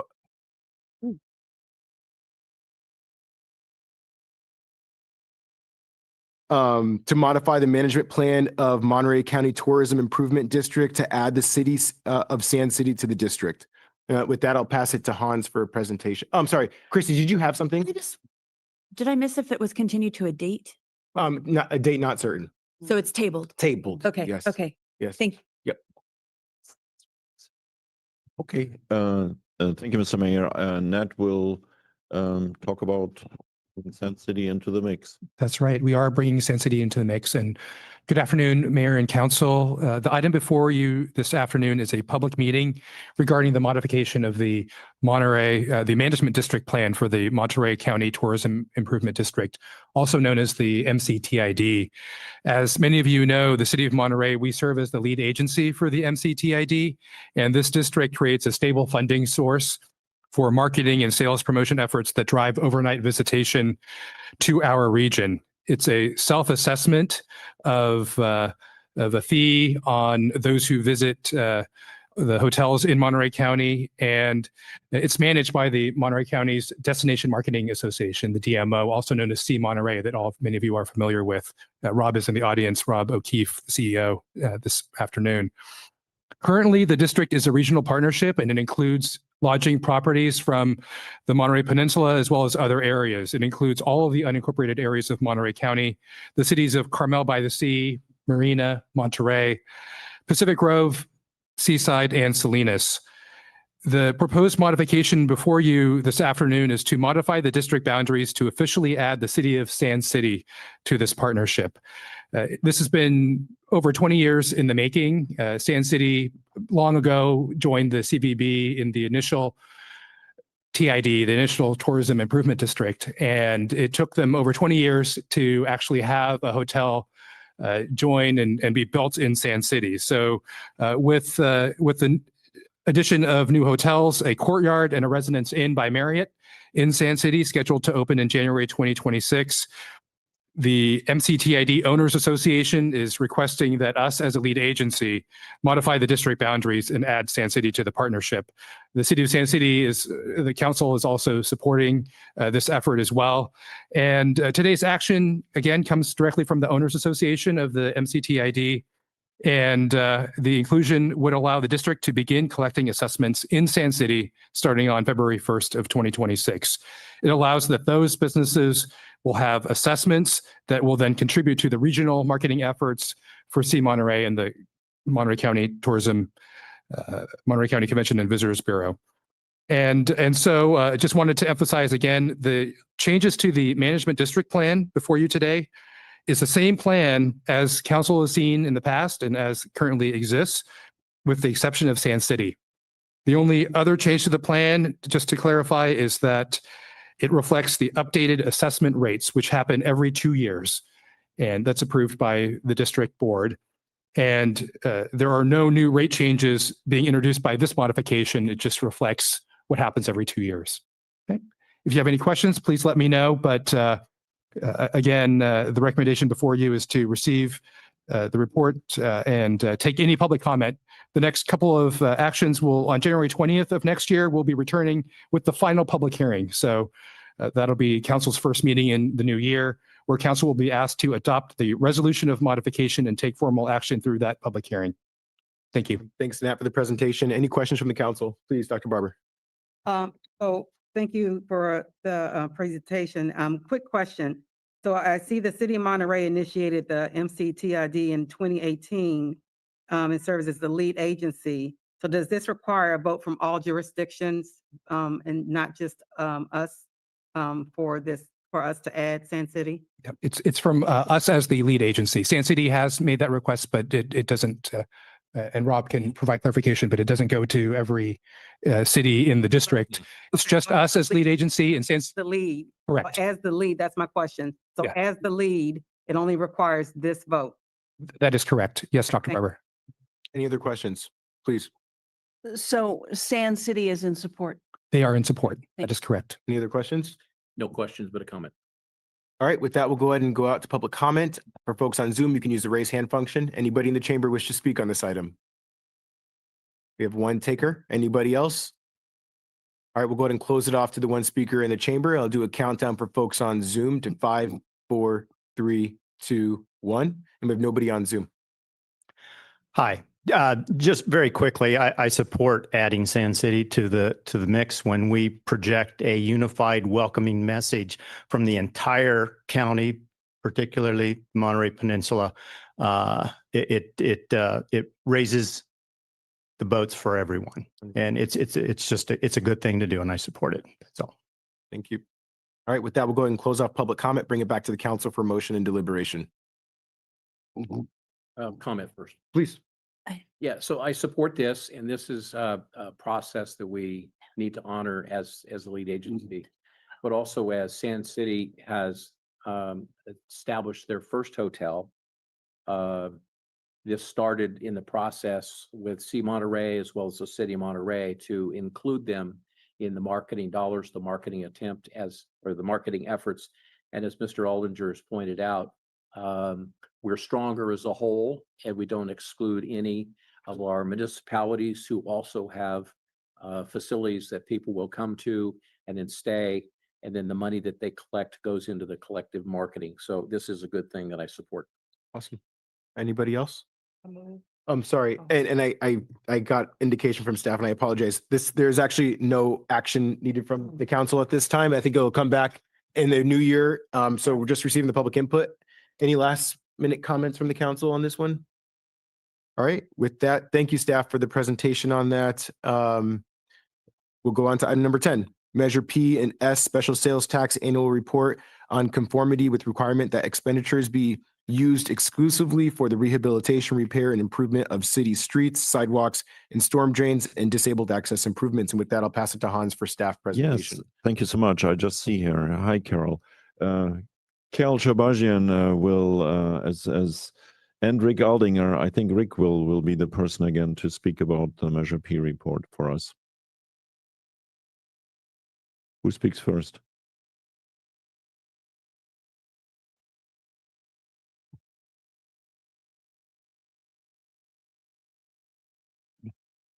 I hope there's not an expectation that I'm giving the details of the report. Actually, what I do want to say is it's as chair of the P&S Oversight Committee, it's been a pleasure working with staff again this past year. Staff has always been incredibly responsive to our sometimes, I'm sure, seemingly endless questions and asking for clarification and modifications on how information is presented to us to make sure that we have a really good understanding of what's happening. And collaboratively, I think we do just that. We understand.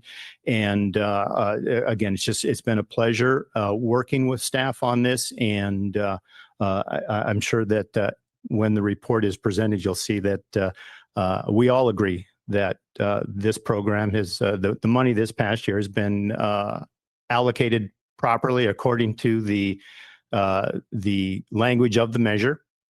And the only other thing I'd like to add is just how productive this program has been. When we started this, we had poor streets. We welcome visitors from all over the world here who love Monterey and have high expectations of us. And before Measure P was passed, it was a little bit embarrassing, that we would have people come and just the condition of the city streets. I can't remember what the pavement condition index was when we started, but I think it was somewhere around 50. The goal was to bring it up to better than 70. We've done that. And so the last thing I'd like to say is how important it is to continue this as this second chapter of the measure sunsets. We really need to be looking toward chapter 3. We haven't completed all of the work we need to do. And the fact is, those streets that were the first to get addressed with Measure P 8 years ago, it's time for them again to get the attention they need to maintain those high standards and expectations that we all have of the presentation that we want Monterey to project. And again, thank you to staff, council, everyone who has supported this program, and we look forward to working together in the future. We're waiting for those numbers. 8. and thank you very much. Thank you, Rick. Carol, did you want to share some comments as well?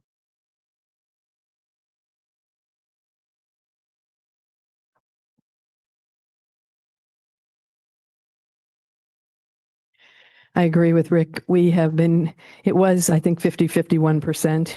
It is up 79, 80, but again, and I still welcome you to come on a tour with me to see the street segments in my volunteer driving that I see that are still, and I'm surprised we don't hear more from the residents about this looks nice, but this stinks. So I think it is important, as I said, I think I said it before, when somebody told me, and I didn't, it was brought up to me, it's like the Golden Gate Bridge. By the time we finish painting it, it's going to be time to start all over again. So it is something in a program where we don't have any extra money lying around, that it is important if we have storm drains collapse, if we have something that happens with streets, we have the program, we have funding to take care of that. And we've had that. I mean, it has happened, and we don't, at least this is something where we have some semblance of protection. So staff has been great. Some of the things we ask for every time we're like, oh, could you make this into an Excel spreadsheet so we can sort it differently? They're brilliant. They're just great with us, and they listen to what we ask, and they are always pleasant with us too. But yes, it's a great program, and we really want to see it continued. Thank you. Thank you, Carol. Right. Anything else from staff on this one? No, not seeing any. Okay, any questions from the council? No questions.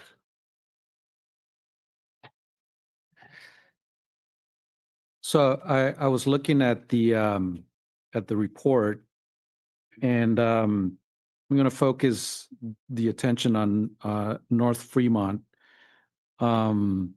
And I would say the extent of it from the on-off ramp to Highway 1 to city limit.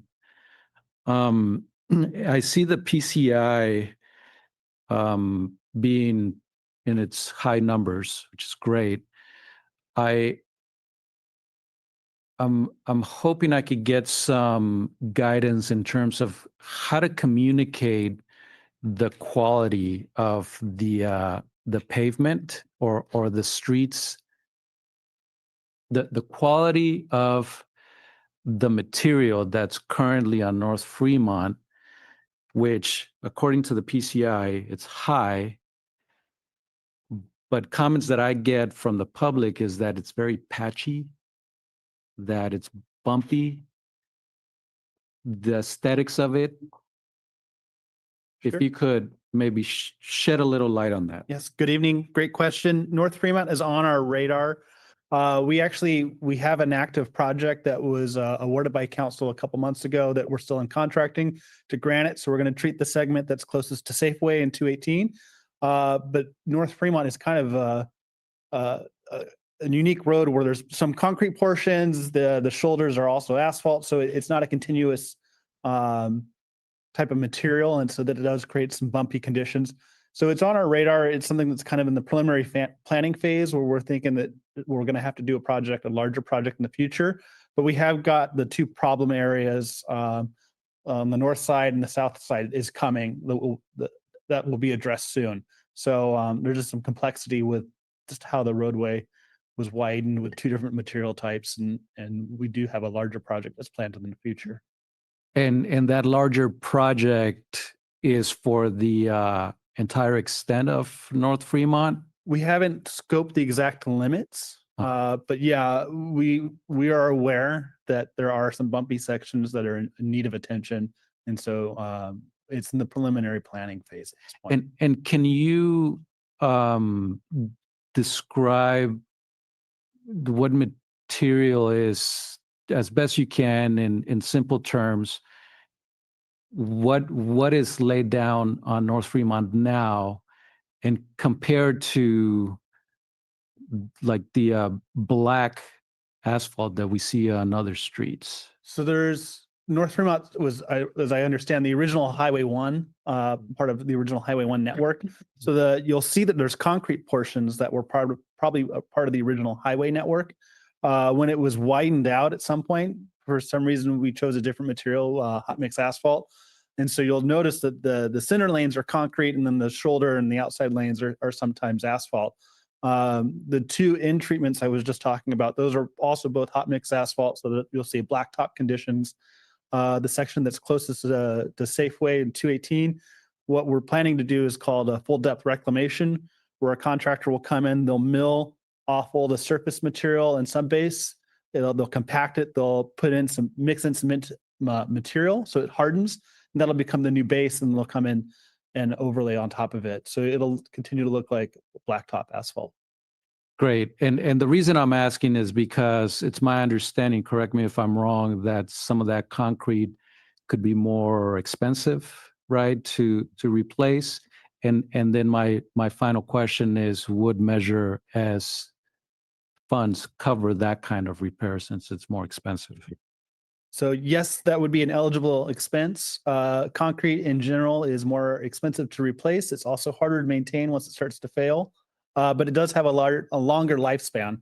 And so as we approach these kind of more complex streets like Foam and Franklin, which are also on our radar, we have to have an engineer kind of come and do a benefit cost analysis to say, what's the appropriate treatment going to be here? What's going to give the city the biggest bang for its buck? So how do we kind of maximize our investments to stretch it out and to ensure that the roadway is going to last a long time? Oftentimes that is blacktopping these concrete streets, but we do have an engineer run the numbers and calculate out and give us a benefit cost analysis. All right. Thank you, Andrew. Appreciate it. While you're there. Question. Oh, sorry. Yeah, thank you. I know across the city, we have things that are planned and we have a pretty robust community facing where you can look at a map and see what's been constructed and what's pending. At what point do you put it in the map in the portal where people can see, okay, so is that once the project's been presented to city council and we've approved of the funds, is that when it triggers to go into the maps and the grids for the public to see? So what's the go point where we say, okay, look, this is coming? Sure. I think that's a great question, and it's a great plug for our website, monterey.gov fixing streets. Yeah. So we do have our Measure PS projects. And I do try to update that map annually as we kind of get a good idea where we're going with our future maintenance projects. So it's not necessarily when a project's been awarded to a contractor, but we have a Street Saver software that is kind of a GIS budgeting tool that really helps us understand when's going to be the best time to pull the trigger to do a slurry seal project, when is a roadway falling off the maintenance curve where a slurry seal is no longer going to be appropriate and we'll have to do a road rehab project. So we use that modeling software to kind of tell us where we're going to be going. And we don't have a perfect crystal ball, but a couple of years out into the future, I can forecast relatively well. And so when we have an idea of kind of the scope and limits and the type of treatment of the project, we update our GIS maps, and that's usually good for a year or two out. Anything beyond that's maybe a little too speculative at this point. So I don't go much further than a couple of years out. Okay. And one last question for my friends in District 2 that go on Cass Street frequently. And my apologies for not looking recently, but is that on we're getting close to being able to say when we think it's going to start construction? Cass and El Dorado are getting really close, and that one is also is SB1 funds. So not necessarily, we're not using any Measure PS funds for that job, but that one's coming down the queue real soon. Thank you. Appreciate it. Yeah, any other questions? All right, with that, we'll go ahead and go out to public comment. Thank you, Andrew, for that. Folks on Zoom, you can use the raise hand function. Anybody in the chamber wish to speak on this item? All right, we have one taker. Anybody else? All right, so we'll close it off to that one speaker in the chamber, and I'll do a countdown for folks on Zoom to 5, 4, 3, 2, 1, and we have one on Zoom. So we'll go ahead and start in the chamber. Yes, a little insight on between cement and the two different grades of material. You cannot, I mean, he made a good suggestion to go down deep on the cement because you cannot have cement and other materials. One's stronger than the other. One will always fracture. One will, just like a diamond and a regular stone, one's stronger than the other. One will chip, one will stay, and you'll always have an imbalance. You got to go down a few inches and retar the whole thing, or else make it all cement, because you can't have both sides. It will never. It's a difficult task because a portion of the cement. I would suggest remove the cement because you have to have one or the other, and with the cement that needs to be graded down. If you go down a few inches, the road will be more durable than, because if you remove it all, the cost and the work is gonna be 5 times more. But if you grade it down, he said graded. He gave a sample of a few inches. I would say go double what he suggested and repave it, because that would be the best functioning method. Thank you. Thank you. All right, that will go to our caller on Zoom. Yes, it's a telephone caller. You can go ahead, please. Good evening. This is Nina Beatty. Measure P&S funds were used to fund the Calle Principal closure without any public disclosure. On the City Council consent agenda, April 16th, 2024, it was misrepresented as ADA work and stop sign installation without any information on the actual being a street closure. and it was approved by the city council, but the council was not briefed. Was the P&S committee even briefed? I don't find any P&S committee approval for this. There was no public notice or process, and it eliminated the post office drive-by mailbox. It appears to be a very expensive private project that has misused public funds. So I'm concerned about if there are other projects hiding in the queue that are not, that have not been disclosed to the public or to the council. And how many streets could have been repaired with the money that was used to close Calle Principal? So I am still waiting for answers to some of my questions on that project and not getting any. Thank you. Okay, with that, we'll go ahead and close public comment, bring it back to the council. There's no vote on this one as well. So any last minute comments? Yeah, just a comment on the last caller. Maybe the staff can send the caller the staff agenda item that we did vote for and on that project. So I distinctly remember that because I had someone call me the next day that basically said, what do you mean you're taking away our mail drop box for the postal service on that island? So I know that's a specific agenda item that the council voted on and approved. So if staff could respond to the caller and send a copy of that agenda, that would be great. Thank you. Any other comments on this one? I'm just going to throw out, and I know I brought this up before in the past a couple of times, but I feel like there's still a level of effort that we can put into, whether that's working with state legislatures on trying to shore in utility providers, because they come in, whether it be CalAm or PG&E, and they'll tear up a road right after we've spent public tax dollars on repairing it, and they don't put it back at the same quality that the city did. And it's really frustrating that we can't have a greater level of coordination. And I know staff reaches out to the utility providers to be more intentional on the front end. But we have to figure this out. I mean, this isn't something that's unique to the city of Monterey. So whether that's we need to do some advocacy with our state legislatures or what have you, but we need to be more intentional around saving taxpayers' dollars. So just wanted to throw that out as last minute comment. And please, Hans. Yeah, thank you, Mr. Mayor, for pointing that out. That is very helpful. We, as an initial step at the next council meeting, there will be in front of you an street opening moratorium or street opening ordinance. I believe that is ready to roll out on December 16th. About 2/3 done. Oh, 2/3 done. It will be done definitely. It will be it will be definitely done in January. So we are almost done with the staff work on that. That will be a meaningful first step because it will hit the utilities in their pocketbooks. And then we got to see if we still need the state legislature to do something, but that's absolutely a second great step. But your team will present this to you at the second meeting in January. Awesome. Thank you for that, Hans. All right, with that, we're going to go on to our next item, 11, approve interim city manager employment contract with Lou Bauman. Pass it to Hans. I'm assuming this will be a really quick, short. Yes. So you had a chance to see Lou Bauman tonight when he spoke on the public comments. This is basically the public approval of the interim city manager employment contract with Lou Bauman. He will start on January 1st, 2026. The contract terms are outlaid here. Lou Bauman is an annuitant, a CalPERS annuitant, so he cannot work no longer than 960 hours within a fiscal year. His hourly rate is set based by my annually rate. And with that, I ask you to approve this with at least a 4/5 vote. All right, are there any questions on the council? All right, with that, we'll open it for public comment. For folks on Zoom, you can use the raise hand function. Anybody in the chamber?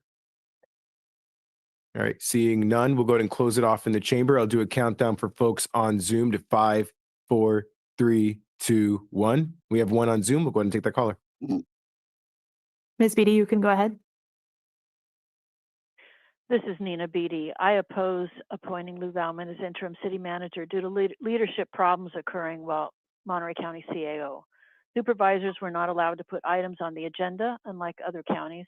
The county failed to conduct an EIR on Vistra 1 and PG&E battery storage facilities despite the known risks from lithium-ion batteries or to require a hydrogen fluoride monitor in the county. County studies focused on construction impacts. The disastrous fires have contaminated homes, land, water, and air, injured many people, and caused stillborns and animals, and huge impacts to Monterey County's economy and reputation. The county failed to recommend protective measures during PG&E's smart meter rollout or to support efforts at the CPUC to hold PG&E accountable despite evidence of negative impacts and the county's policing powers. As a result, the county has a fire and electrical hazard and ignition source in every home and building except those wise enough to opt out. The county recommended approval of the Gonzales wind turbine project next to residential neighborhoods without an EIR, despite known health, environmental, and public safety hazards to humans and wildlife, including collapse and fire risk. The county stalled negotiations for months with in-home supportive service workers who were only earning $12.50 per hour. The county failed to prioritize solving San Lucas drinking water contamination. The county failed to address pesticide exposure to families, workers, and schools. The county failed to address deaths at the county jail. 5 lawsuits happened between 2013 and 2019 requiring oversight, but monitor reports were sealed by the county when the supervisors should have been reviewing them, and no changes to conditions until last month when a new health medical provider was chosen. This isn't positive leadership. It seems the city wants a firm and politically connected hand to push forward its aggressive plans, steer city manager selection, and instruct a new city manager on its predetermined goals and project while the public is in the dark. Monterey is ill prepared for major challenges and problems already appearing. I oppose this election. And with this city structural deficit, I request this council appoint Assistant City Manager Rojana Sathera as interim city manager rather than this expensive route of hiring someone else. Okay, with that, we'll go ahead and close public comment, bring it back to the council for motion and deliberation. I make a motion for approval of agenda item 11 to approve interim city manager employment contract for Lou Bauman. So moved and seconded. Any other discussion? All right, all those in favor? Aye. Any opposed? Motion passes unanimously. With that, we'll do public comments on closed session agenda items. Items 12 and 13 are both conference with legal counsel for existing litigation. The first is Stronghold Engineering, Inc. versus the City of Monterey, and the second is RAPA versus City of Monterey Workers' Compensation Appeals Board case.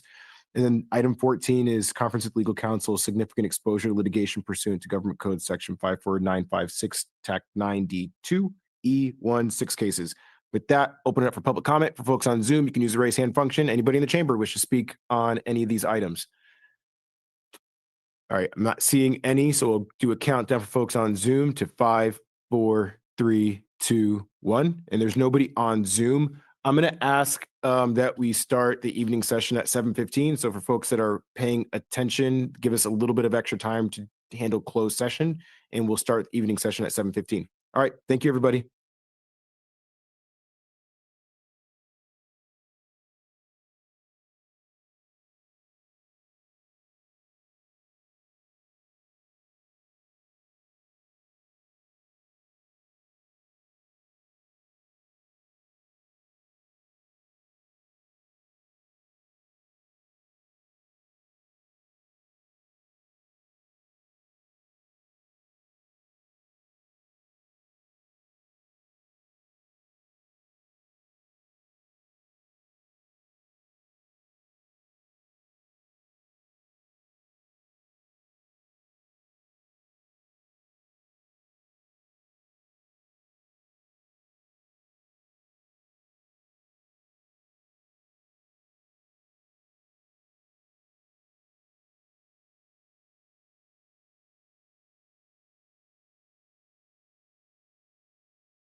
Well, I was waiting at 7:15 and it didn't happen.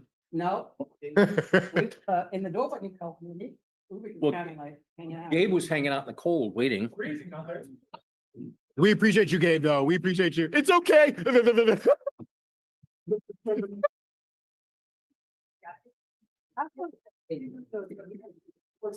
Look at you trying to be a good guy, and this is what happens. You'd think you'd wear your.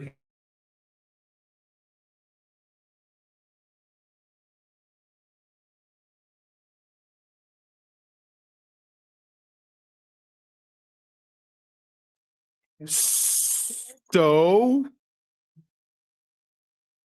is this, did we push it yet?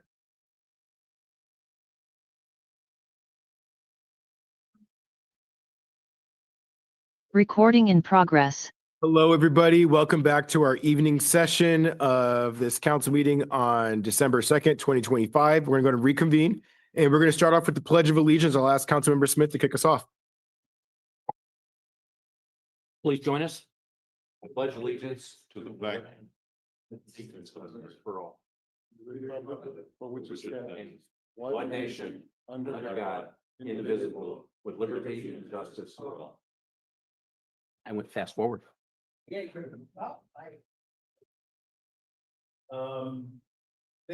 Ed, for that.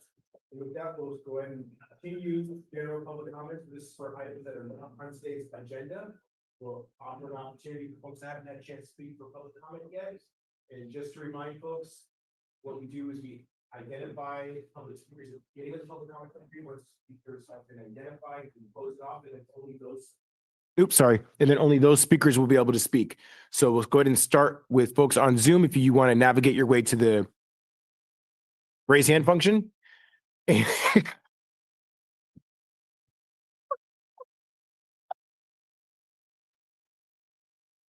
my gosh. Just to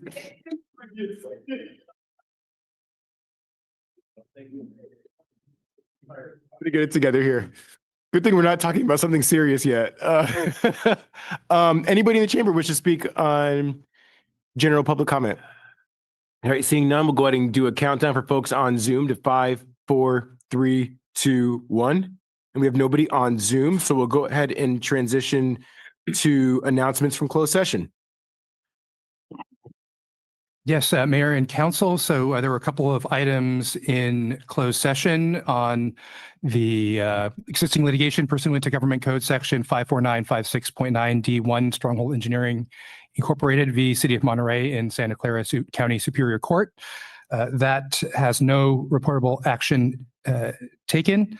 And item 13, this is RAPA v. City of Monterey, a workers' comp case. This was confidential. Upon a unanimous roll call vote, confidential direction provided to staff. And for item 14, significant exposure to litigation pursuant to Government Code Section 54956.9 D2E1, 6 cases. Confidential direction was given to staff on a unanimous roll call vote as well. Thank you. Thank you, Nat. With that, we'll go ahead and go to our public appearance item for this evening. Item 15, to receive presentation on phase 1 poll of likely voters, potential tax measures to reduce the city's $10 million structural annual budget deficit. And with that, I'll pass it to Hans for staff presentation. Yes, thank you, Mr. Mayor. FM3 put together a survey and of potential voters.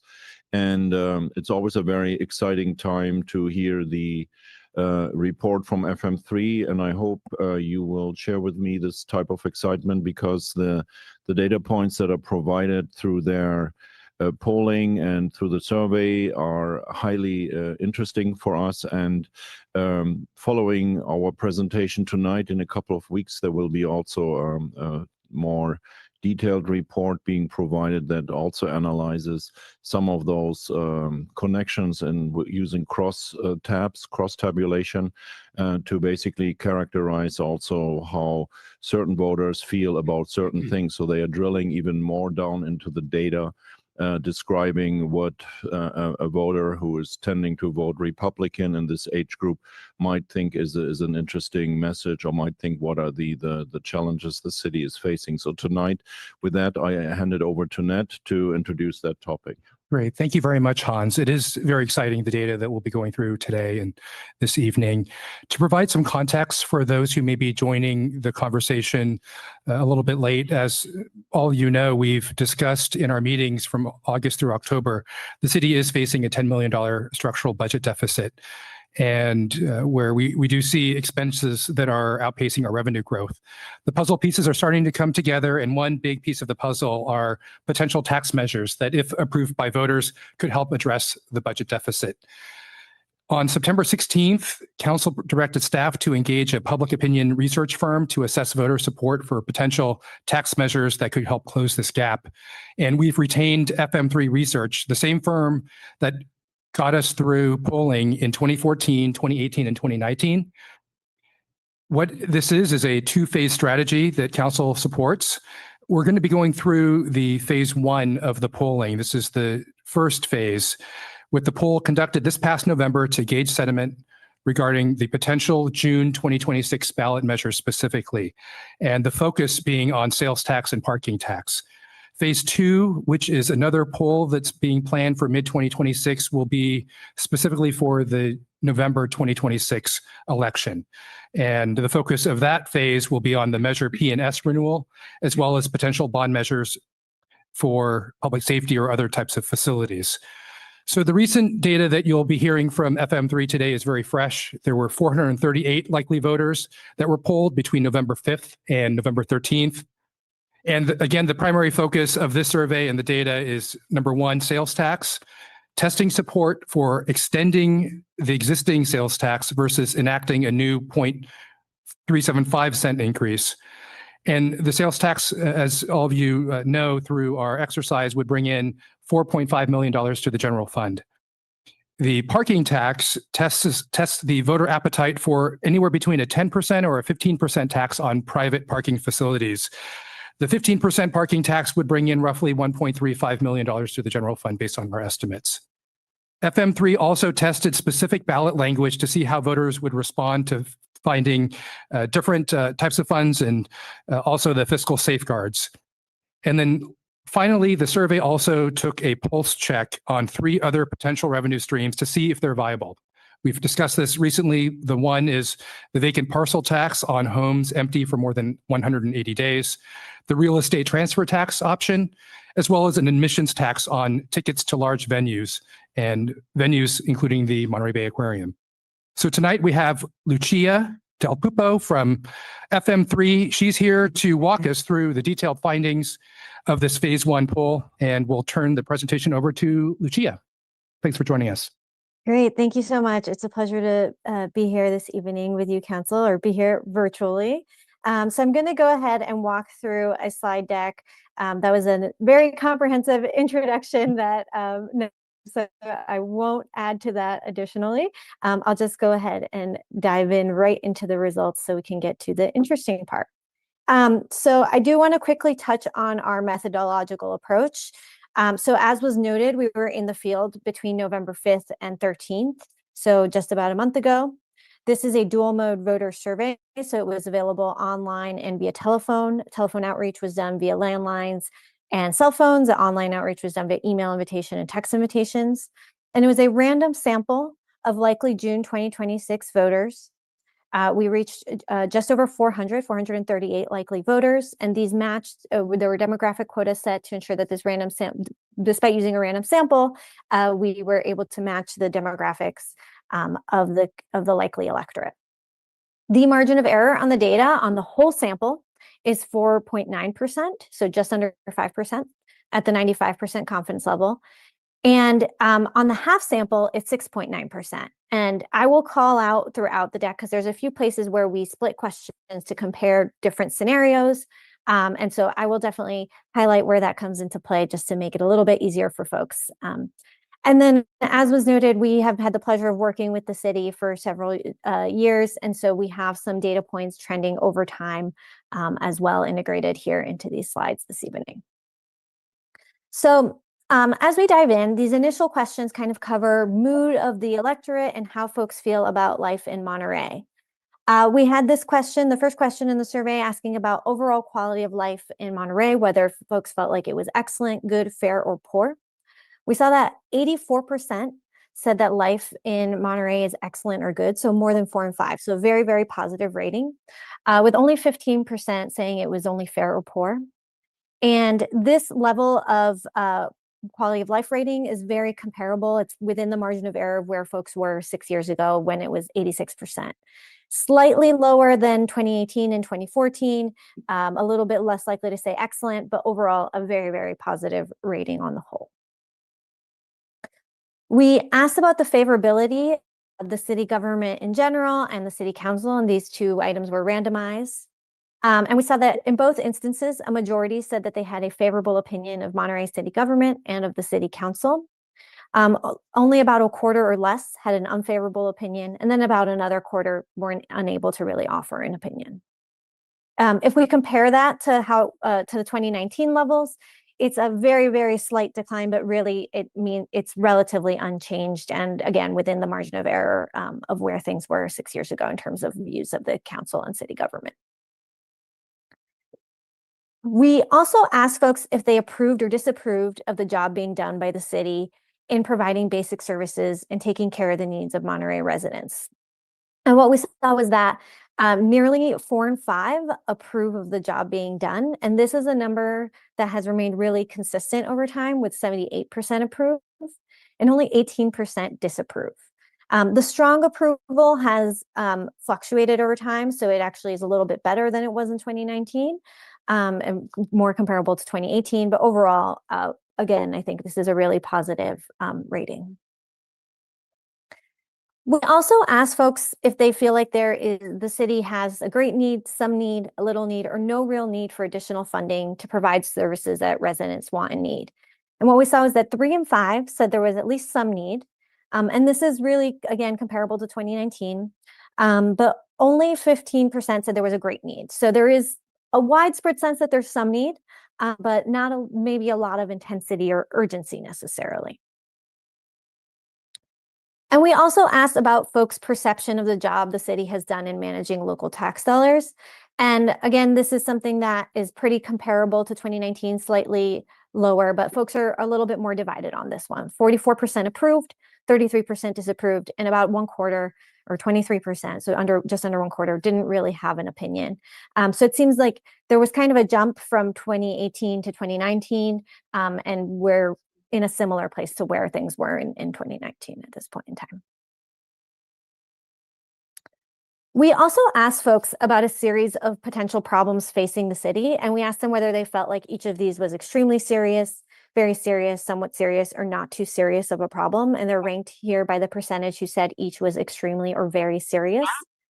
The top tier issues relate to cost of living. So we see cost of housing, 81% saying was extremely or very serious, with 51% saying it was extremely serious.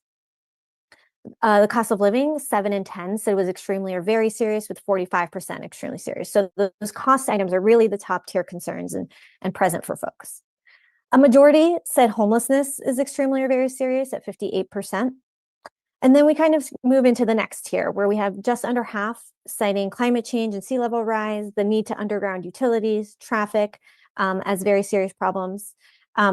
Just under 2 and 5 mentioning city streets in need of repair, so 36% said that was extremely or very serious. As we move further down the list, we asked about the city's financial stability, and only 30% felt like that was an extremely or very serious problem. So I think, again, this ties back to the kind of lack of lower level of intensity that we saw around the need for funding. I think it's a little bit, maybe folks might not be aware of kind of the city's current fiscal situation. Folks were had relatively little concern about waste and inefficiency in city government. Only 29% saw that as a problem, and only 29% said they saw the amount they pay in local taxes as a problem. And then there was lower levels of concern overall when it came to specific infrastructure, like the aging condition of the library, of police and fire stations, or the Monterey Sports Center and community centers. And there were also low levels of concern about crime. Some of these items we have asked over time, not all of them. And what we see is that for many of them, the variation is relatively minimal. But if we look at the bottom of the slide, we do see kind of a big drop in concern around homelessness, when in 2019, 74% said that was extremely or very serious a problem. And in 2025, only 58% said so. So getting into the measures. So first we'll look at kind of the sales tax measure. So this was the language tested, and these measures are tested relatively early in the survey to avoid any bias. And what we try to do is write them in a way that kind of is very similar to how they would actually appear on the ballot if the city were to decide to proceed and we actually even have the city attorney review them to make sure that they are compliant with all the various rules. And we split sampled this into test two versions of a general purpose sales tax. One version enacted a new 0.375 cent sales tax, and another version extended the existing sales tax at the 0.875 cent dollar rate. And what we saw was that overall, a majority supported a sales tax. So if we combine the two splits, we saw 58% support and 35% opposed. But we did see a difference in how in support depending on how it was framed. So the idea of enacting a new 3.375 cent tax, 52% of voters supported that. So that was very, very close to that 50% threshold. And especially since those split samples had that 6.9% margin of error, it kind of is extremely close. The extension of the existing tax, so that framing garnered greater support at 63%. And again, it's a nearly 7-point margin of error, but you have more of a buffer there with that 50% level starting there on the framing of the extension.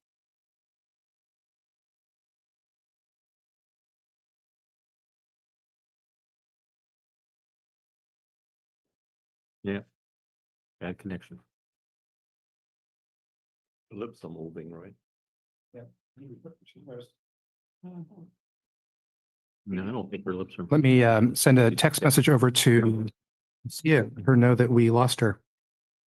Yeah, it started to get buffering. The sound, we lost her sound. Worst situation because she's presenting and she's probably not Yeah, going to be looking. we lost her sound. Must be frozen. Yeah, she's frozen. She's not. Oh, there we go. Okay, I'm so sorry. Yep.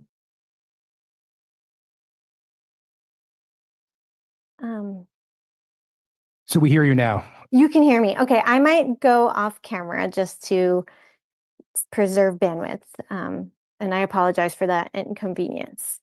So I'll repeat what I just said in case it got cut off. But essentially, what we see here is that the framing of the extension is more appealing, and the intensity of the no vote on enacting a new tax matches the intensity of support, whereas on the extension, there's a little bit more support overall. The support is relatively soft with, you have the same amount of people saying they're definitely or probably yes, but again, overall, it does appear that that framing is more palatable to the community. What does the total mean? The total is we combined the two splits, so we could look at kind of the full sample combined. But they are two different scenarios. So the question, I guess, in the total that's being answered is if they answered yes, or if they answered the same to. I'm still a little confused. Yeah, that's just the full sample data. So anyone who said it combines the two halves that said definite yes, the two halves that say probably yes. It's not a different question, if that makes sense. 7.5 or 8.7. Okay. Yeah. So it's kind of the average of the two, essentially. Please. And we do that just because it gives us a little bit of a larger sample, lower margin of error to look at. But it's true that when you have kind of two divergent scenarios, it becomes a little bit less useful of a tool. Lucy, Councilmember Rash here with a question. Yeah. So when you phrase it, extending an existing sales tax at the 0.875 cent per dollar rate, you aren't really telling them, right, that it's right now 0.5 and we're adding on through 0.375, you're just phrasing it as the existing sales tax amount? Well, I can flip back to how it was phrased. So yeah, we're just saying it's extending it at the 0.875 rate. Yeah. And this was something the city attorney was comfortable with. So. Okay, so what I'm thinking is that that a lot of them probably don't even know it's at 0.5 now, right? We don't owe them that information. Yeah, I'll preface it with, I know, we took time to look at the sample language, but there is more analysis for the final ballot language before it moves forward. So I want to preface the statement that the city attorney is Got it. 100% on board with the language. We did go through a cursory review. Could I ask, maybe it's an obvious question and I'm probably the only one that doesn't get it, but where's the 0.875 come from? Yeah, 0.875 is the maximum that we can go to based on the state statute. So there's only so much of an increase in a sales tax measure that we can go based on the maximum unless authorized by the state legislature. So in the Bay Area, LA County as examples, they're close to 10%. But here in Monterey County and in the city of Monterey specifically, that's the max for us is 0.875%. Now, if we go to the state legislature in say 2 years, we couldn't make it work for this upcoming cycle. We even thought about how quickly can we get approval and support from our legislators for this. It will take another at least 2 years to increase that max limit. So I think the mayor wanted to know also, we had Measure G on the ballot with 0.5%. That runs out in June 2029. And if you add the 0.375 to that, that is the 0.875. Exactly. And exactly so the idea that council discussed and that we discussed also with staff was, can we just extend Measure G by 9 years and add the 0.5 and the 0.375 together to 0.875. Okay, and then my final question on this is,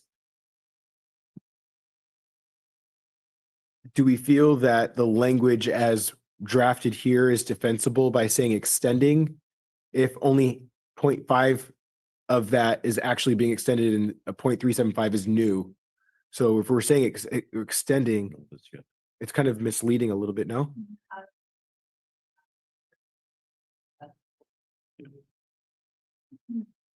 It would be broken down Yes. more in the final ballot. But shouldn't we be testing that language now? Isn't that the point of the survey? Yeah. In other words, I can understand how people reading this would go, oh, we're just continuing what we have now. It's 0.875. And they're oblivious to it being 0.5 now, and we're adding on 0.375. Exactly it. And so if they come down to the ballot and all of a sudden, I would not recommend it be worded like that. And I don't even know that anyway. but isn't the point of the survey to test the language that the voter will actually be reading? Rather than, oh, it's existing at the existing tax at 8.75, not really telling them it's 0.5 and we're adding on 0.375. I agree. I'm not the I- policy person That that is- this morning, so yeah. I'm kind of at a loss for Yeah, no, to answer the that question. would be ideal. And I think part of the challenge we ran into, this is the language that we put together and very candidly with the, I think staff, the timeframe and the staffing resources and our ability to have full legal analysis on this. This was language that we drafted. It was language that was recommended by FM3. And so we tested it now. Absolutely. I agree. I think there's concurrence among all staff that we want to make sure. Ideally, we would test it based on the full language, but it needs more, it needs a little bit more time to go through that, especially given the time sensitivity. We wanted to go through the polling in November. So So will it go out to the public again with in a test survey? And can I ask the question in a different way? Is there time to have this go out again? And I would add an additional part to it too, which is, and I'm probably putting the cart before the horse here a little bit, but given the outcome of the polling for the parking tax, which I think was part of the priority, do we want to test the sales tax initiative alongside another one to kind of get better assessment of what could potentially go on the primary ballot? Yes, we can do that. Yeah. And there's enough time for it? Yeah, there should be enough time. We would work with the FM3 team.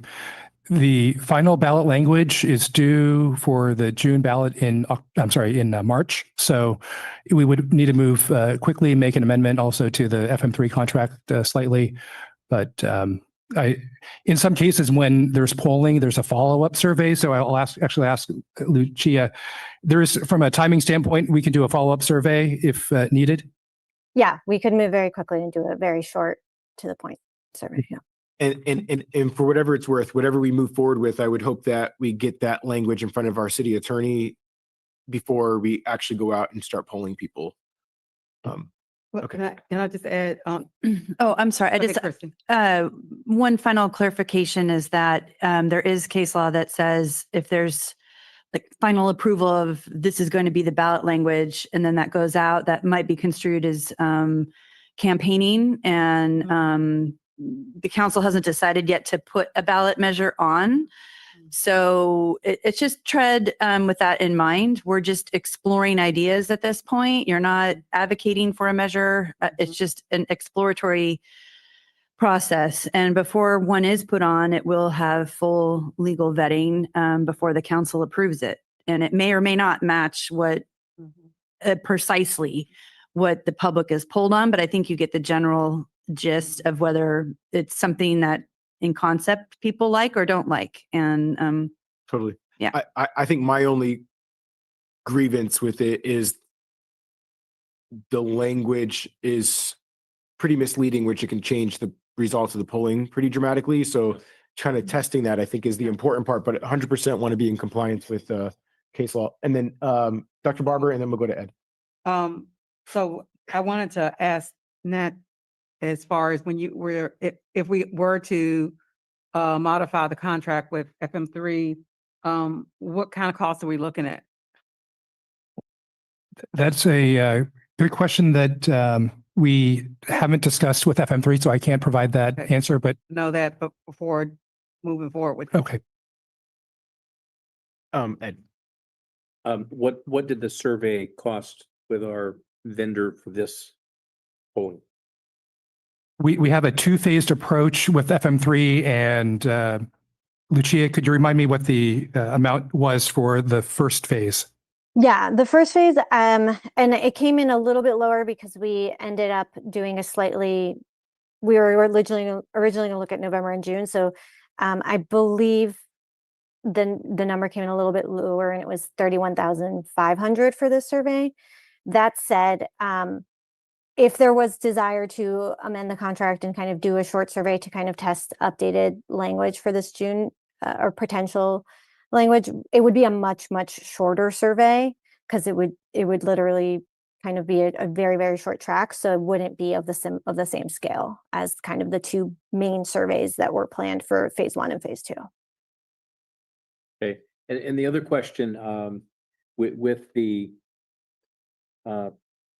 parking tax piece, we don't have to go back to the questions, but I want to say that was it looked to me like it was kind of a benign statement of would you vote favorably, and then the results were pretty strong.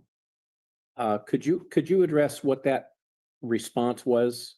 Yeah, and if it's helpful, I can continue going through the slide deck and walk through some of the more results, because we have more data kind of showing how folks reacted to the parking data, and then both measures after hearing more about the issue. I think there's a lot more information in here. If it's helpful, I'd be glad to walk through it.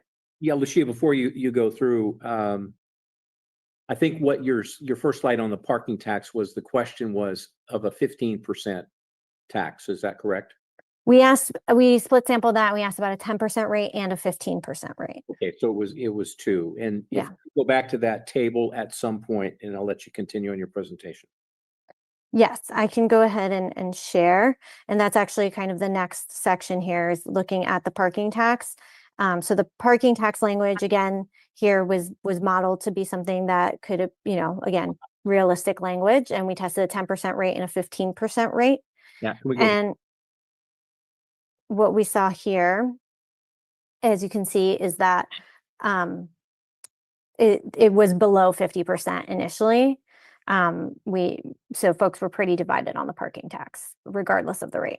Okay, pause there just a second to Digest. digest and comprehend this. Okay, 10%, 15%, 10. And Lucia, again, this is initial support before more information is presented about the measure, correct? Or Did we lose her? Okay, thank you. We may have lost Lucia again.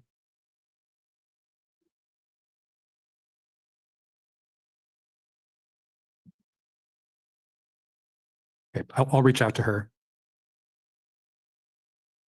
where is she geographically? She's joining us from the East Bay in the San Francisco Bay Area. So not that long of a connection, but hopefully, Lucia, can you hear us? I can. I'm so sorry. I don't really know why this is happening right now. I'm happy to switch to my phone if it's helpful. I can also share the slides if you'd prefer, and that way you can keep your bandwidth for your audio and maybe even just video. Yeah, sounds good. All right. So I'll switch over to being the presenter.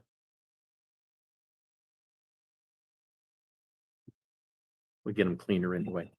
There you go. Okay, here we go. Hopefully you all see that. And Lucia, can you explain again the initial support? Yeah. Yes. So this is the initial level of support for the parking tax when folks have only heard that, potential modeled ballot language. And what we saw was that 47% said they would vote yes on the 10% level, 43% were opposed.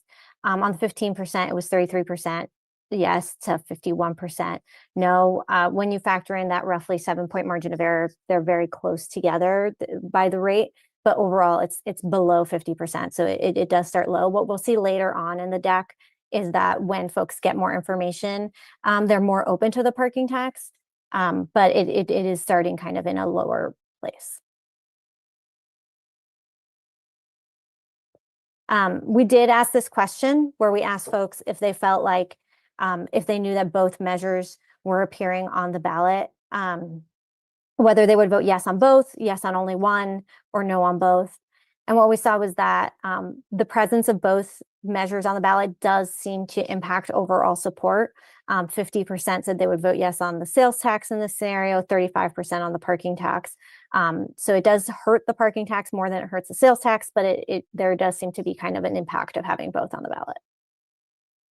And again, was the amount 1.53 million from the parking tax if it was 15%? 1.35. Okay, 1.35. Thanks. This is where we then followed up, as was mentioned earlier, this idea of doing a potential pulse check on various other mechanisms. We saw that 2/3 said they would support the idea of a tax on residential homes that are empty 180 days per year or more to provide funding for city services and city's fiscal stability. A real estate document transfer tax, folks were pretty evenly divided on statistically, 38 to 41, but there's a lot of more intensity on the. Oh, no.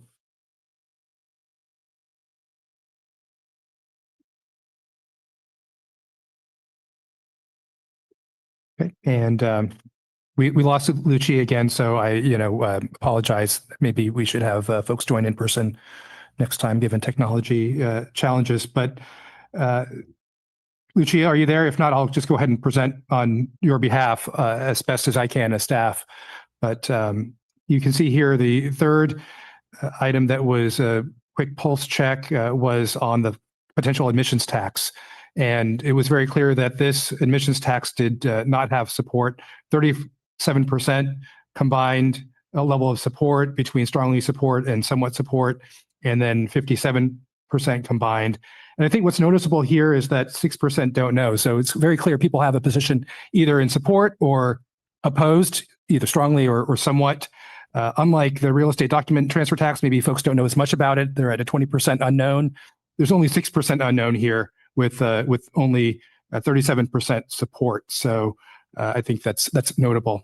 It looks like she may have joined on her cell phone. Do we want to check in with Yeah, her? are you there, Lucia? Yes, and I'm deeply apologetic about the technical issues. Yes, I am back on, so I'm happy to kind of jump back in here. All right. Are we good with the slide? Yeah. Okay, we'll go to the next one. Lucia, can you guide us through elements of the proposal? Absolutely.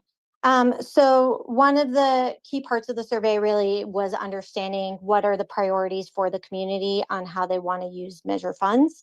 And so we asked folks to tell us whether a range of different provisions of a potential measure were extremely important to them, very important, somewhat important, or not too important. We saw that one of the things that really resonated and was highly important to folks was requiring the public disclosure of funds, with 87% extremely or very important.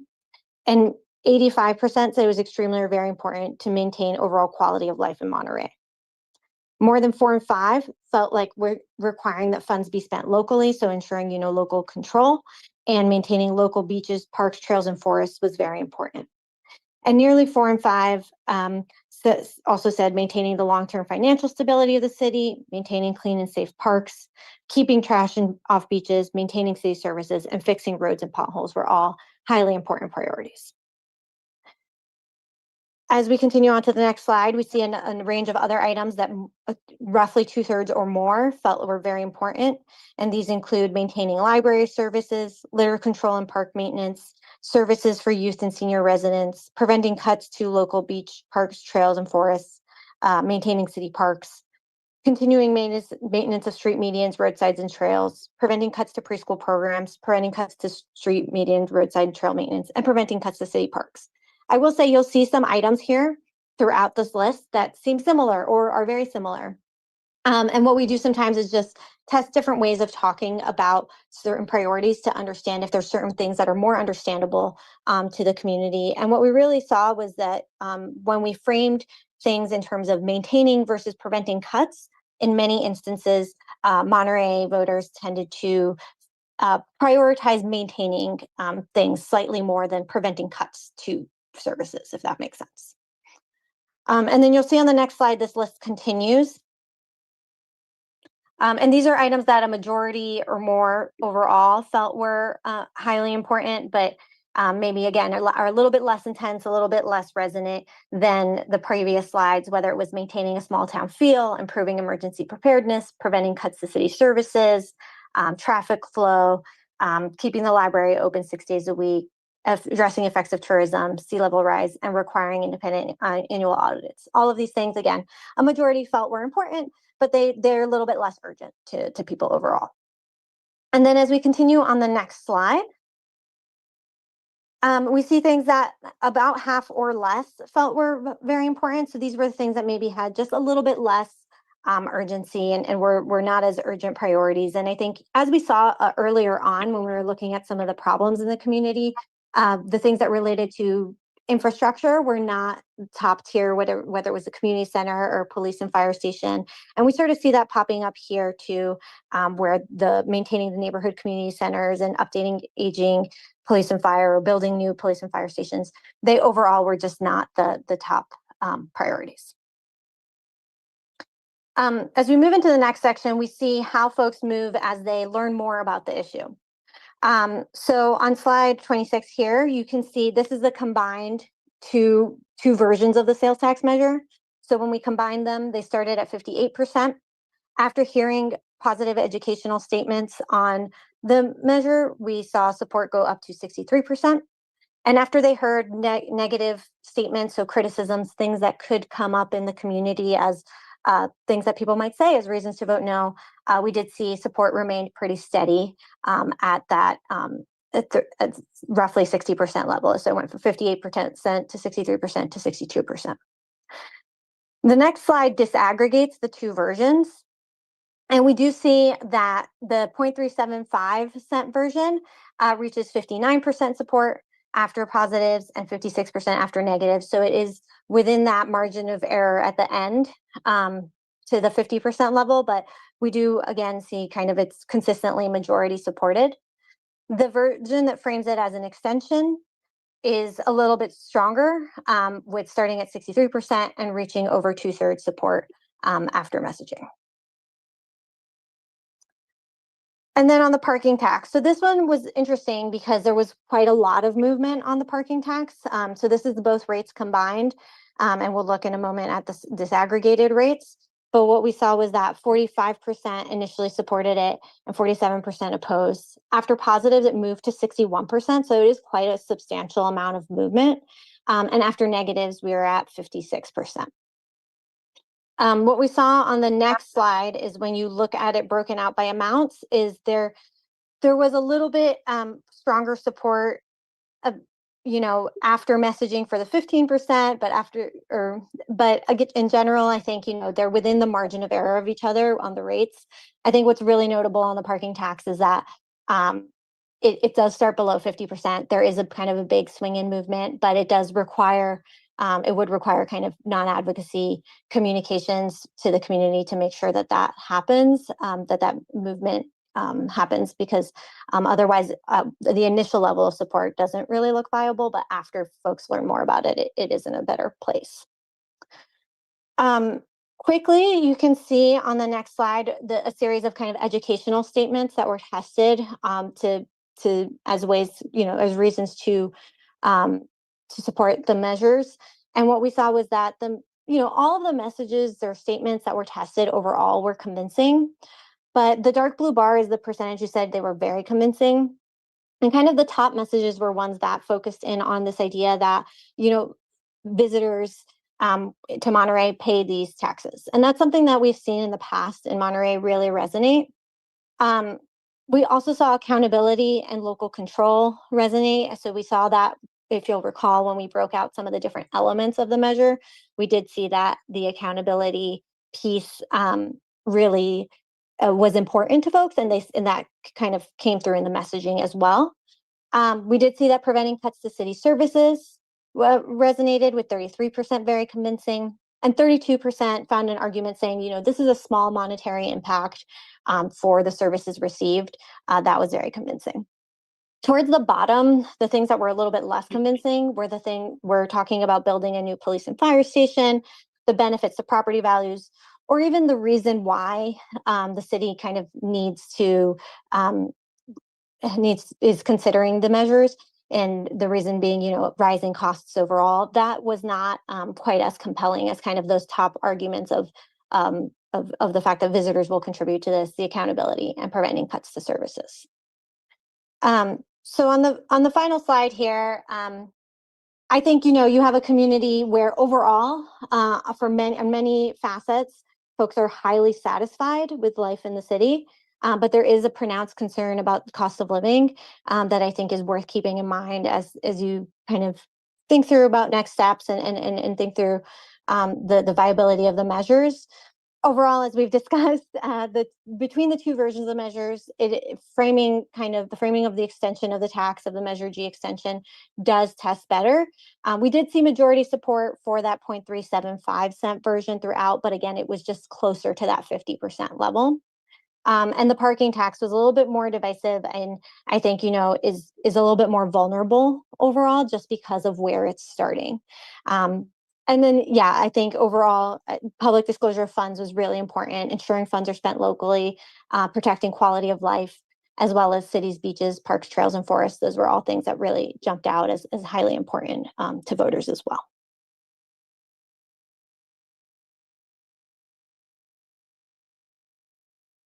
Awesome. Thank you for the presentation and sticking with us even despite the technical issues there. Yep. So we'll open up for questions and go to Dr. Barber. I just needed to get clarification on slide 30, where you have the asterisk What is that? I was looking for what it's split sample on the asterisk.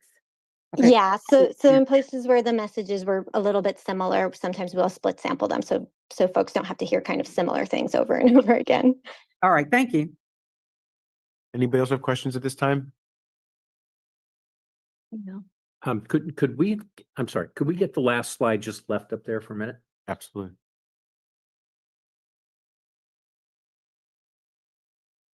And go ahead, Gene. I just needed to see that slide.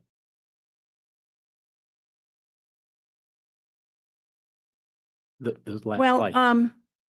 It's up. No, Okay. the last slide that was up, not this.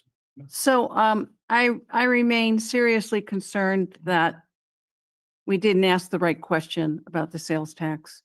I don't see that we got valuable information by portraying 0.875 as the existing sales tax. It can't be conveyed that way on a ballot, so we should be admitting that, and we should be putting forth the language that would be more accurate. So I'm disappointed in that. I also have a question on after things were explained or educated, I take the visitors, the slide that started with visitors, 72%. I took that to mean, and I'm asking if I'm perceiving it right, that when the public or when the residents understood that we were asking visitors to contribute to the costs of our services, 72% saw the sense in that. Am I interpreting that correctly? Yeah, so and again on this slide, those are just abbreviations of what was the language that was tested, but 72% felt like that was a reasonable reason. Okay. Yeah. Okay, so then to me, the projection of that would be that you would go back and re-language or resubmit to them the admissions tax. So if they're starting to perceive and be educated that visitors have to pick up some of the burden that visitors are creating, roads, ambulance, fire department, police department, then, and they seem to have gotten that if they're 72%, then it doesn't correlate that they aren't supportive of an admission tax. So what's the disconnect there? What am I not understanding? Or is it just an educational effort that we would have to make if we want to pursue the admissions tax? I think, Lucia, if you can put up the question for the admission tax, because it was more broad-based, that included theaters, et cetera, if I recall that correctly. So it was such to venues such as the aquarium and special events.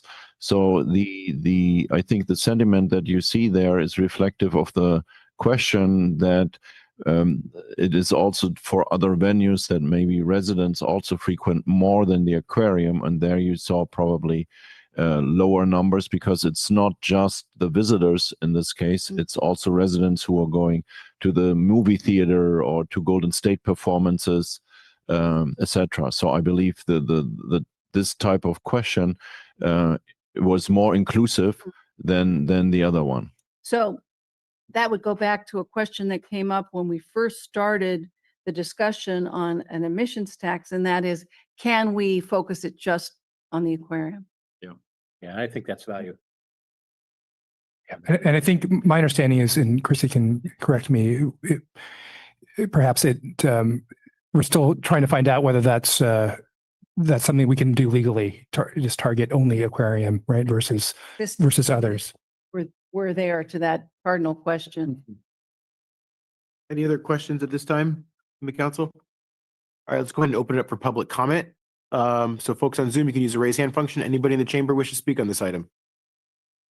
Okay, we have one taker in the chamber. Anybody else?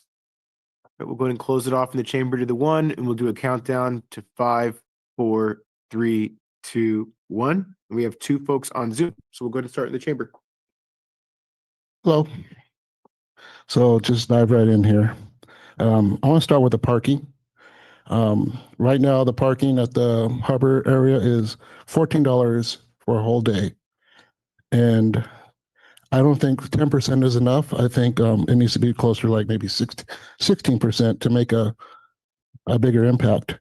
Because if it goes from $14 to $17, which isn't too much, I would pay $17 a day. And the other thing, the benefit of that is, and maybe a question to the city manager, the extra cash that goes into the till, does that get collected through that private business or does it go back to the city?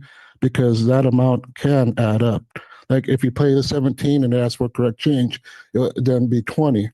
That extra $3, where does it go? And then another issue would be getting back to the increase in sales tax. I believe it should be stated as show the, what is it, 0.35 or 0.37. I would show that as an increase now, and later on when you get close to the continuing of the 2029, show effectively where you put in the motion the full amount increase in time period where it doesn't, it's not deceptive. It's just right now you're asking for an increase now, and you can always add on that full amount to extend it rather than showing a false sense of what's not there. And another point would be with the I'm sorry, gotta slow down here. There's a lot of money that goes to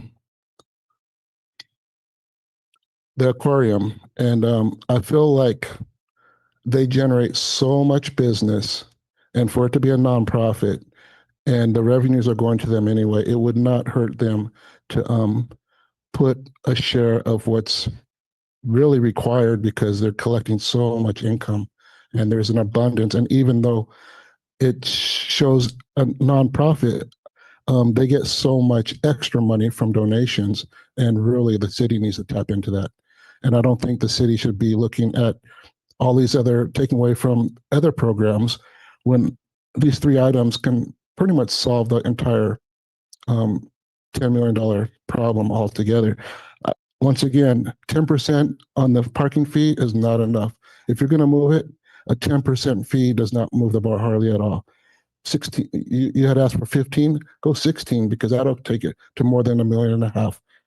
I'm sorry, just trying to add those facts because they are important, and the city needs to find results, and this would solve a portion of those results. Thank you. Thank you. All right, with that, we'll go to our callers on Zoom. Yes, calling on Lori.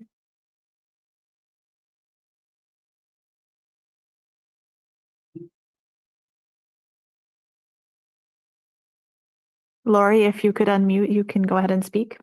There you go. The unmute thing went away and then it came back. So, okay, I was just trying to type out some notes and questions.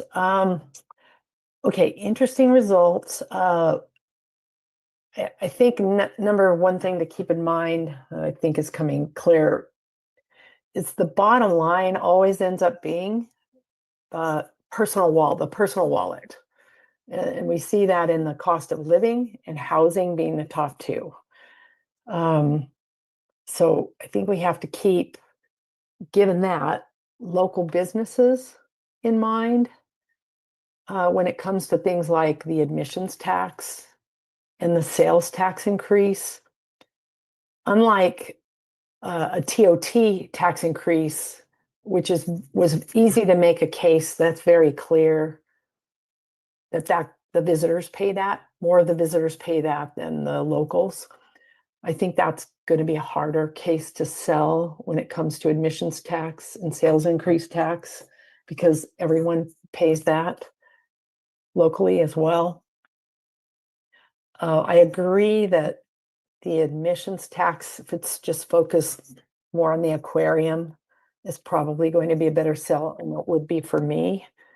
And I just, full disclosure, I was one of the ones that took this survey, so I have the experience of seeing all of the questions and how they were asked. And I did pick up immediately that that was deceitful in the way it was framed with the 0.875. Because I know we're paying 0.5. So I agree with Councilmember Rash and Mayor Williamson that that sales tax language, it can't be misleading. And I think it would be better to leave trying to increase Measure G for an extra 9 years right now and just leave it plainly at the 0.37, because that doesn't sound even as bad to the voter, at least from my perspective, as when you see 0.87 versus 37. Let me look at some of my other notes. Think that, oh, I wondered about cost. Thinking of the cost of like that we may possibly modify the FM3 contract to possibly pay a little more for another short survey. How much does it cost to, if we have to try to go to 2 ballots, does it cost the city more? And is that out of the general fund that we would have to pay for a June ballot? And also keeping in mind that that's probably lower voter turnout than a November ballot. Okay, that's, I think, all I have for now. Thank you. Thanks. And our next speaker is Esther. Hi, I took the survey as well. And at the time I took it, I sent feedback to staff with a lot of detail. I actually took screenshots of the questions and addressed a couple of them specifically. So they have that. I don't want to go over each and every one of them. One of the things I did suggest is to maybe change the order of some of the questions that were being asked. So at some point, you know, staff can show that. Hans, I'm sure you're so happy that you don't have to go through this whole thing next year. So I completely would love to be in your shoes. It doesn't seem like it was that long ago that we had to go through this with increasing TOT and increasing the sales tax, but here we are again. I agree with the aquarium having to bump up their admissions. I don't think anybody would disagree on that other than people that work for the aquarium and the owners of the aquarium. The simple fact that they don't pay property taxes is enough of a giveaway to them that anything else we ask of them, they shouldn't have a say in yes or no, in my opinion. As far as that admissions tax on other things, I completely disagree with that, especially for locals. I do wonder if there's a way that if something like that were to be put in place, there could be a locals exemption. Like some of the local restaurants have local specials and like, you know, the city has special parking concessions to residents and whatnot. But yeah, I don't think that the aquarium is going to be a problem to anybody going there. If they're already paying as much as they're going and they're coming here to go there, they're not going to hesitate because they have to pay another couple of dollars. So that argument is going to be the main argument from the aquarium, and that's basically unrealistic. Other than that, I think the survey was good. But again, I did provide feedback that, you know, I don't want to go into. I'm pretty sure I sent it to some of the council members as well. But I was under the impression that there is a follow-up survey to this based on the reply I got when I sent that. I think Hans mentioned that they would take my feedback into consideration when they did the next survey. So other than that, I think that it's good that we're doing this and thinking ahead and tweaking the verbiage. I also think it's really good that we're doing another city academy because I think this survey shows that there's a lack of education by people who aren't on every single council meeting like those of us that are here tonight. So that might be something also to plan on bumping up. Thank you. All right, with that, we'll go and close public comment. There were some questions there. Not sure if staff wants to answer those or have any additional thoughts. Yeah, you can answer the questions maybe. Matt, we can go ahead. No, you want to go through which questions? I'm There's going one through some edits specific here. question that I remember, and I apologize because I wasn't jotting down.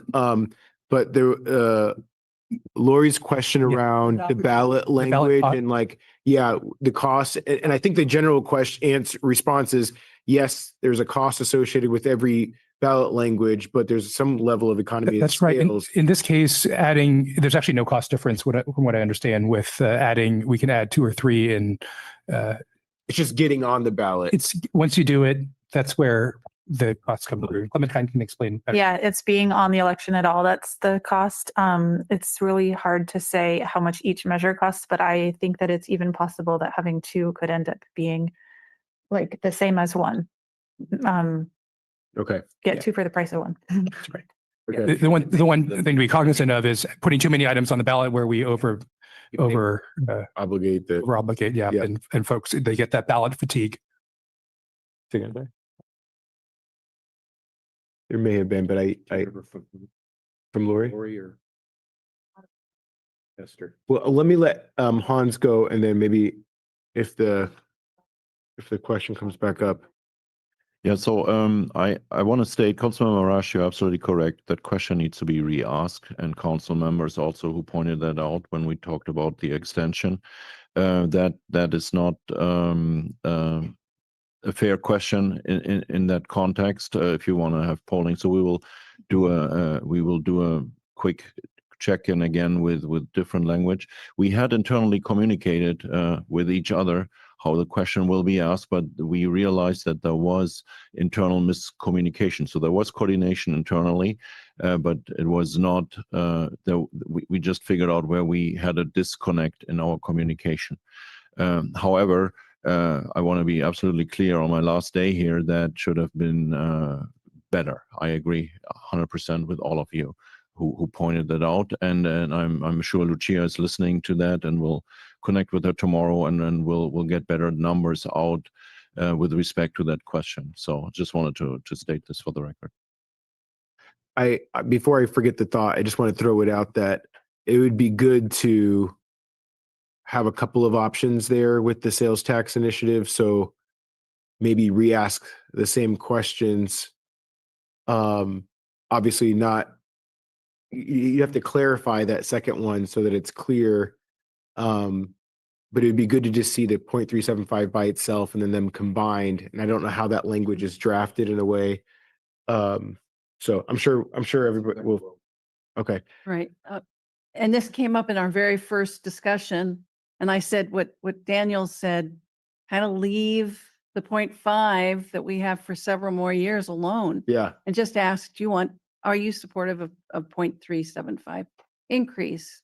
Yeah, because simple. I can almost sense that combining it and then how the language has to be drafted can almost be confusing and harder to understand. That renewal is 2029. Is that June 29? Yeah. June 29. Put it off. I say, there was a strong resistance to what I'm saying when we first discussed it, but maybe it's getting a little clearer, the point I'm trying to make.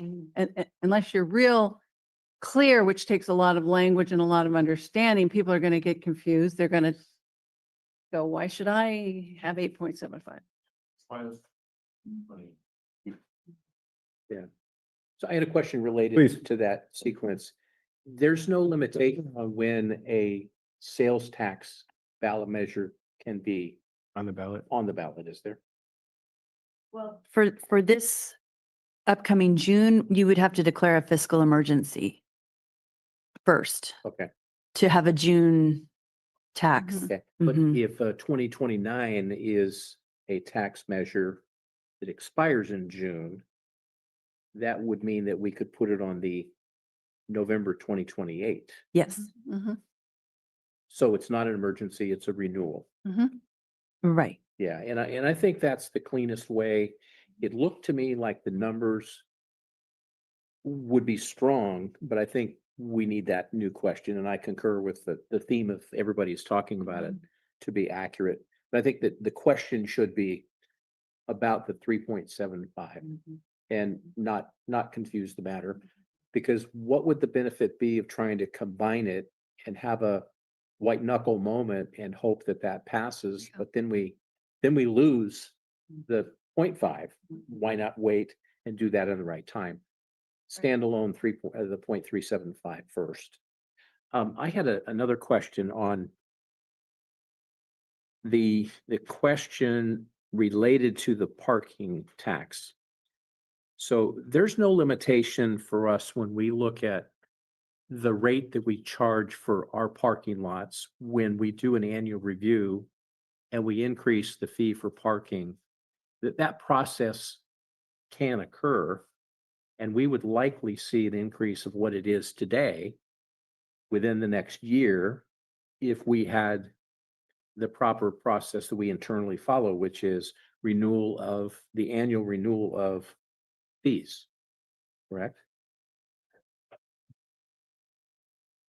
So the parking tax applies in its current suggested form just on private parking lots. Right, I got that. But I'm And talking about the rate of pay for our parking. the rate lot. of pay of our parking lots also, we have to use a very sensitive step increases there, because the Coastal Commission assumes the privilege of reviewing our parking fees if they are deeming them too high. So when we increased parking fees, we just recently increased it by 50 cents. And then we increased it the next year also by 50 cents. So that we know is within the tolerance of the Coastal Commission. So yes, we can set the fees. When we set the fees, we have to be considering, do we want this in front of the Coastal Commission, or do we want to increase the fees within our own authority that will not trigger a Coastal Commission review? Right. So yes, we can increase the fees, and it's a strategic decision. How do we increase it? Do we want the Coastal Commission to tell us what we should charge, or do we want to increase it stepwise and get to the same parking rate that we strive to get one time? Right, but we do look at the parking revenue where we can project what that revenue would be based on, call it a CPI. Next year, we know it'll be more than it is last year. Yes, If if we we- had all things being the same, that everybody visits and they park. Yeah, we- and if we have increase in parking rates. Right. Yes, And so the absolutely. parking Yeah. rates are somewhat in our control, but as you Yes. say, if we go too far, then it's Yes. supposed to commission. Exactly, yes. Okay. And then I think that there's some fine tuning on the questions on the parking tax, because I got some feedback from some folks that were not really clear, because when they read it, they thought that they were answering questions as if it was a paid parking lot that we own. And so some distinguishing language that makes it clear the question is really about the privately owned parking lots, not the city-owned parking lots. Yes. So I think that, well, it says that, but I think that there needs to be some more robust language that is helping, because I got several people that asked me, called and said, why are we increasing the rates and why do you have to put that on the ballot? So there's some confusion about private parking lots versus the public parking lots. And I know we can't help the comprehension of it. It's got to be up to individuals to read it, but hopefully we can see if there is some opportunity to upgrade that question. And I think that the follow-up questions specifically on the aquarium, can we get an answer relatively quickly about, can we, I guess it's a question of we can ask, but can it be a ballot measure that really is just for the aquarium? But it seems to think that what I remember happening was Pacific Grove had a ballot measure. It was an admissions price, but I don't know if it was only for the aquarium or if it was all admissions for theaters and entertainment. So theirs Yeah. was all. Yeah, in Pacific Grove, it was all, and I think one of what we heard was one of the reasons why there was so much opposition to it. The nonprofit organizations that operate events were also going to be charged. So the aquarium partnered with other nonprofit groups to push opposition on that ballot measure. So it's a question of, if we said just the aquarium, is that a ballot measure that would be a legal ballot measure? And we need to see questions that really answer that question. Because if we follow the theme that, like the TOT, like sales tax, the majority of the payer of that tax are out-of-town visitors. And so the question should reflect that on the question of the aquarium. That's all I have. Dr. Robert? I basically am still with the, of course, with the sales tax, I agree with, Council Member Brosh on what she was talking about with the 0.375. But also with the emissions tax, I did want to see, as you're going back into, reword that question, same thing about emissions tax for aquarium only, how that would actually be, received would be what I would like to see. And taking the rest of it out, because I think that's what I had talked about before, is not having the other pieces in. So I'm just curious as if you do take that out, is that acceptable?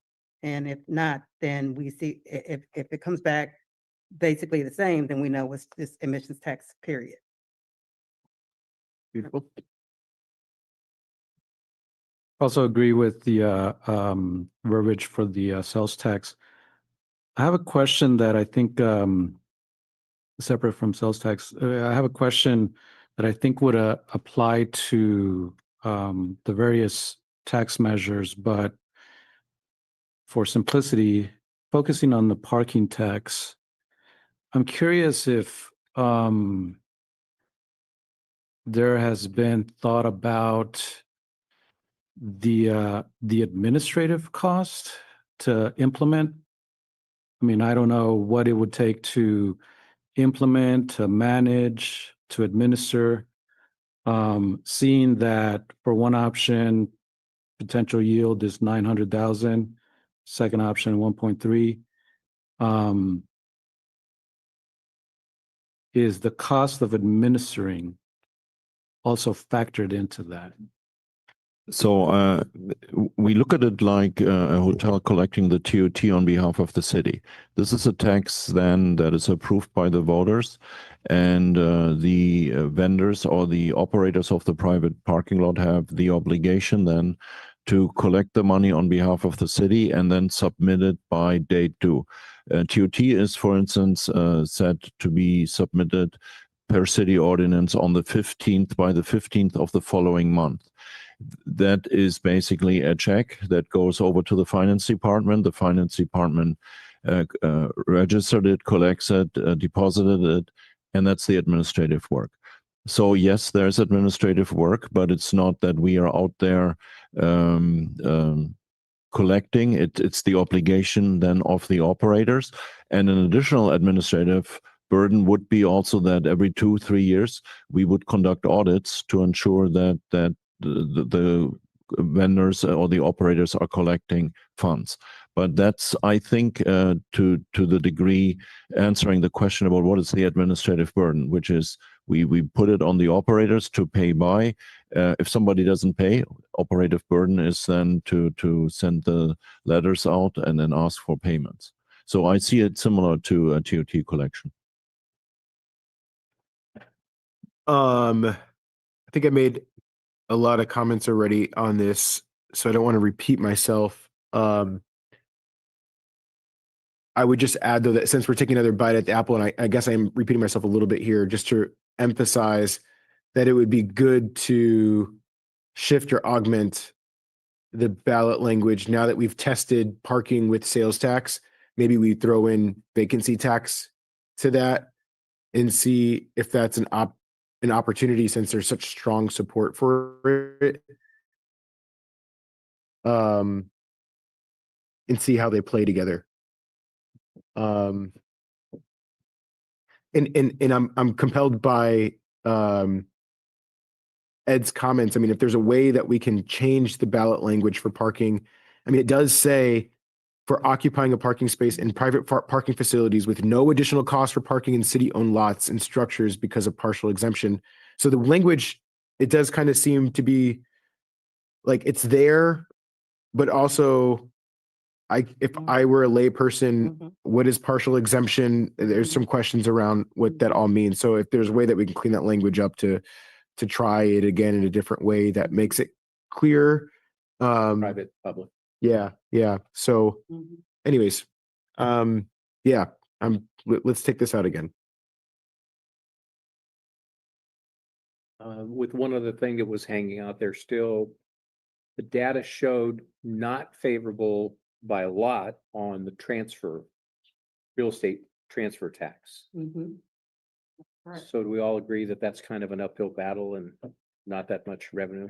Well, I wonder, I mean, where I'm at with it is that it's probably not worth spending too much energy on right now, but I would be interested in looking at it again in the future because I wonder how that education piece, like I wonder how many people just don't understand what that means. And also what were the assumptions that were being made in regards to how that tax is implemented? Because in my mind, we would do it based off of a certain dollar amount. So let's say your house is more than $2 million. Anything above that $2 million would be the tax as opposed to the entire sale. So I wonder how we implement a proposed initiative impacts the support for it. But you can't do everything at one time. And I think that's kind of where Uphill battle on that. Yeah, and I think that conversely, any ballot measure, once the city is done with its statutory obligation, the city's done, somebody has to go out and actually participate in doing the education. 100%. And that's us asking for people to join us individually. And that's potentially signs, flyers, callers, I mean, we've all run campaigns, so we know what it takes. So any one of these number of campaigns is going to suck the oxygen. I don't think the real estate transfer tax is one that's necessarily worth the battle to confuse everybody else when we really need the larger wins, which is the sales tax, the parking fee, and the admissions tax or the aquarium fee on their ticket sales. I think those are the bigger items that are worth the capacity it's going to take for various ballot measure committees. Can I ask, why is there a concern around?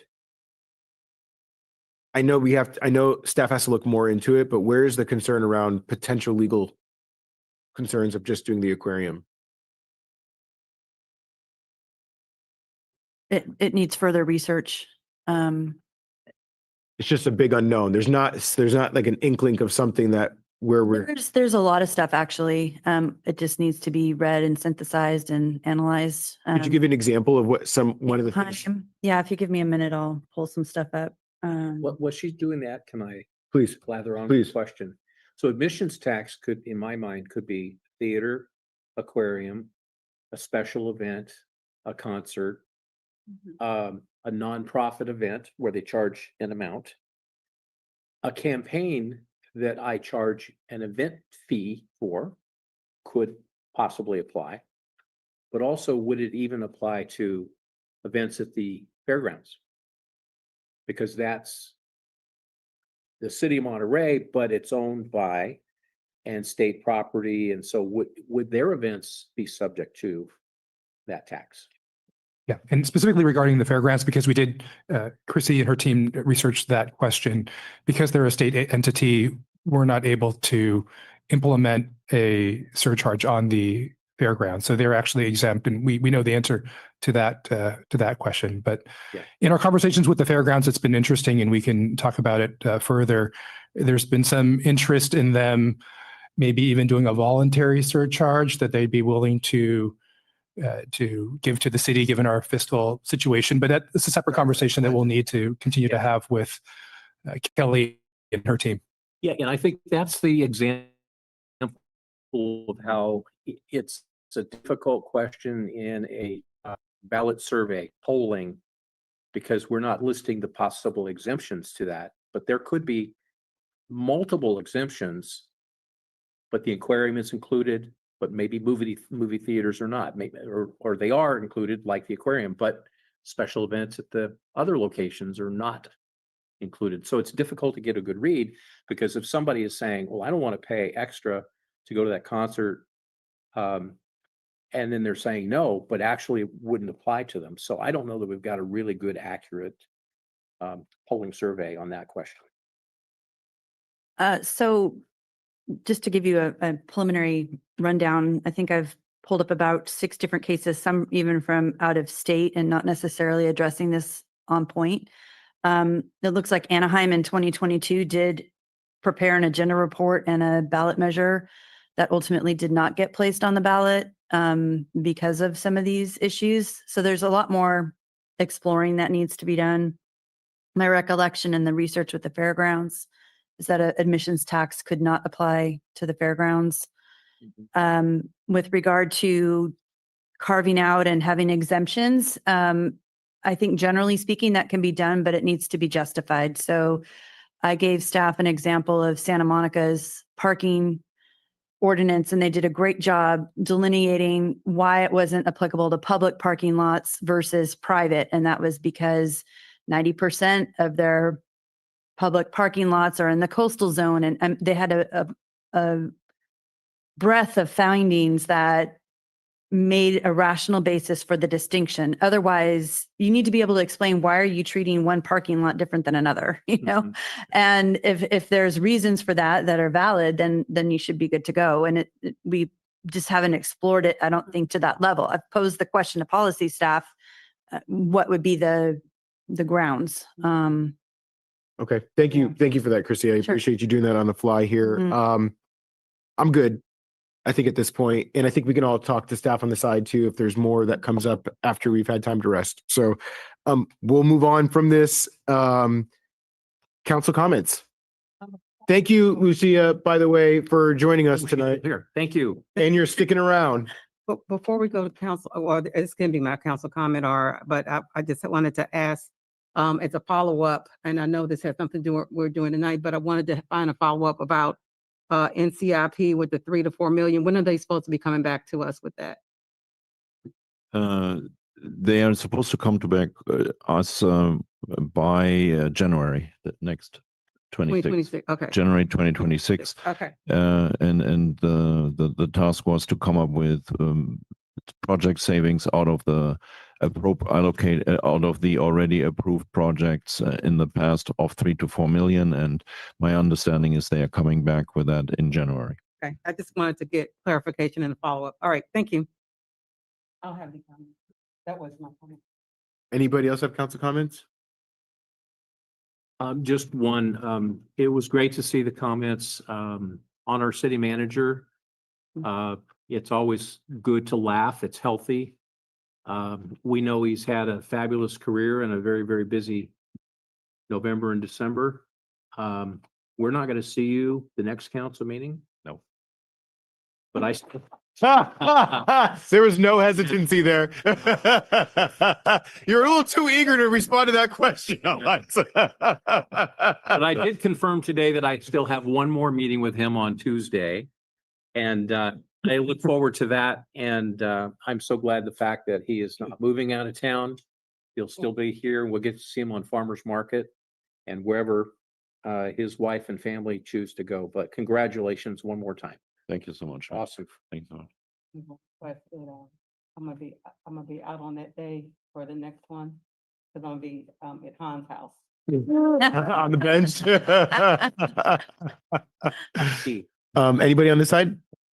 I wanted to quickly share. Are we good to pop this up? I wanted to quickly share that I had the distinct pleasure and honor of doing a ride along with the fire department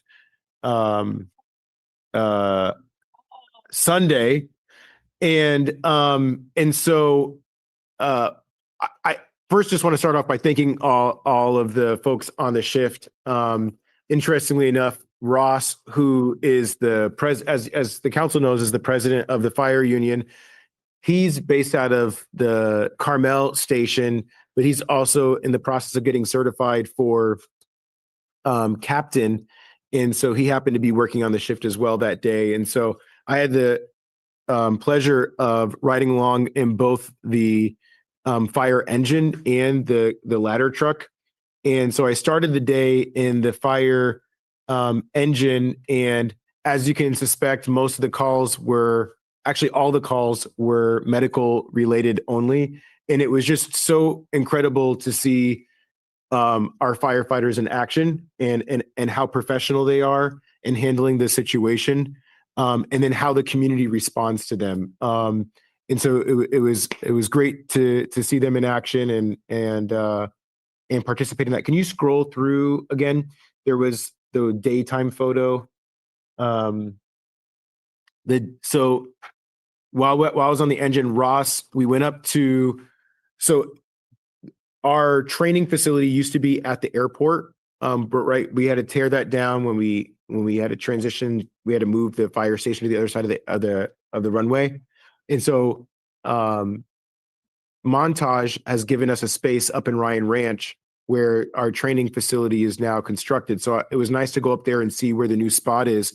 And this photo here is Ross having to go through the process of acting as if he's the captain. He had to run around the facility. They did a fictitious situation where there was a fire, and it was just great to see him. I mean, he's been a firefighter for years now, but still learning on the job. And kudos to our fire leadership for taking training seriously. And you can feel it, the energy from our fire team, and just how much of a difference there is now under the new leadership. So anyways, that's that picture. And then the other picture at nighttime was when I was on the fire ladder, and we are standing on top of, I think it's the emissions building at MPC. So you could see the ladder behind us, and we got to climb up the ladder and go to the top of the building. And I'm like, did you guys get permission to do this? And they're like, nope, we can just do it. And so it's like, wow, you can do this kind of stuff when you're with firefighters.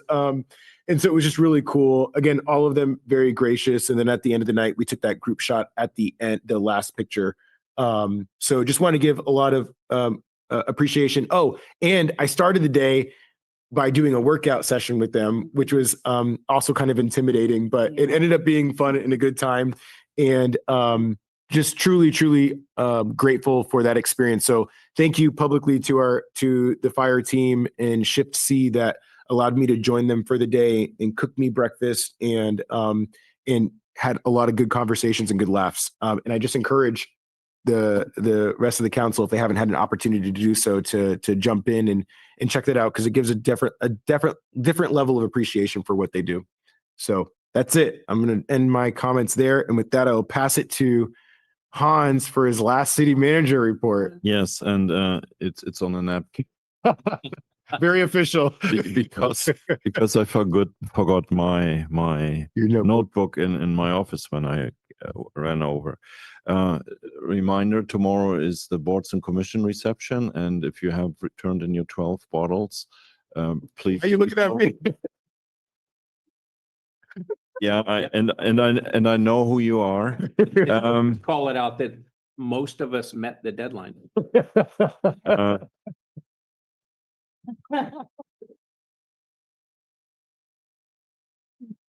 And we already sampled a little bit in the city middle.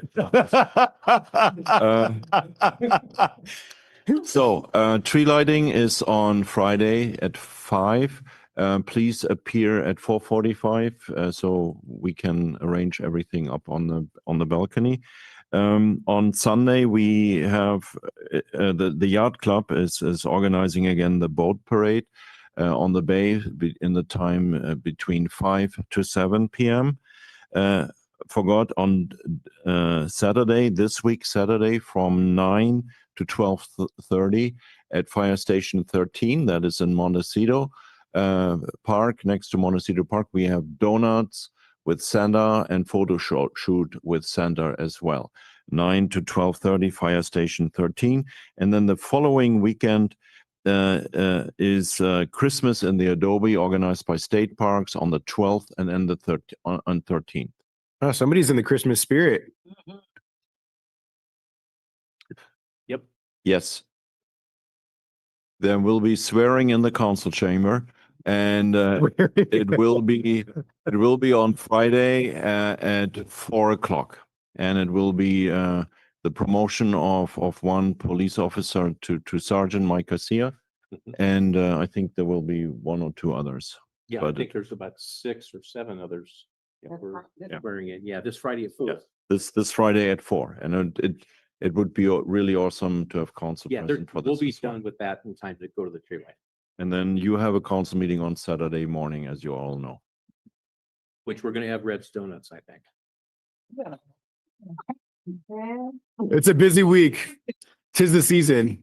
I don't know about you all, but it definitely gets busier during the holiday season, with just all the events.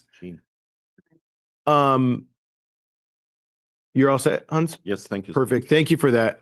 Let's give Hans a round of applause for his last city manager report.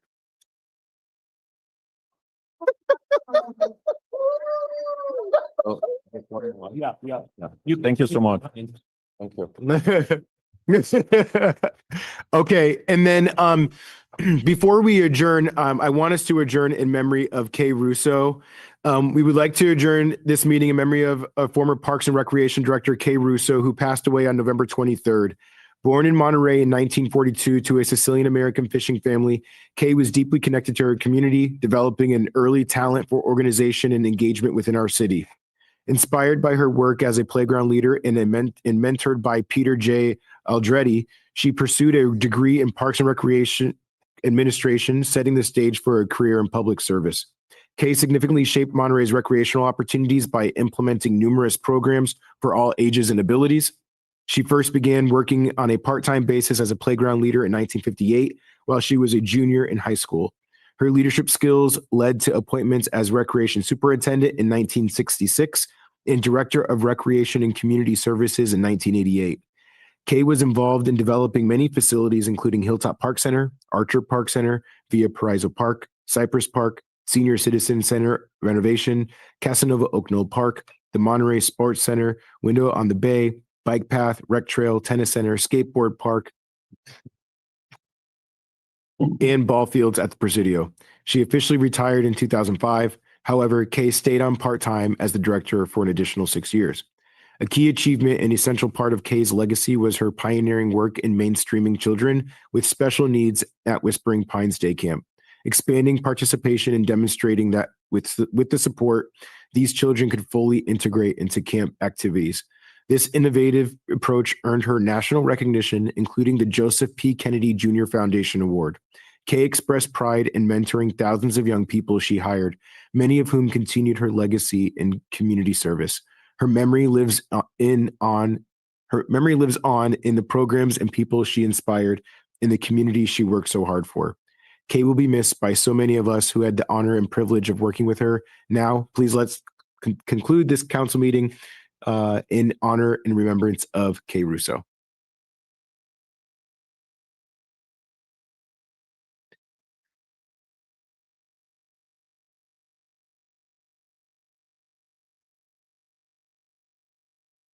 All right. Thank you, everybody.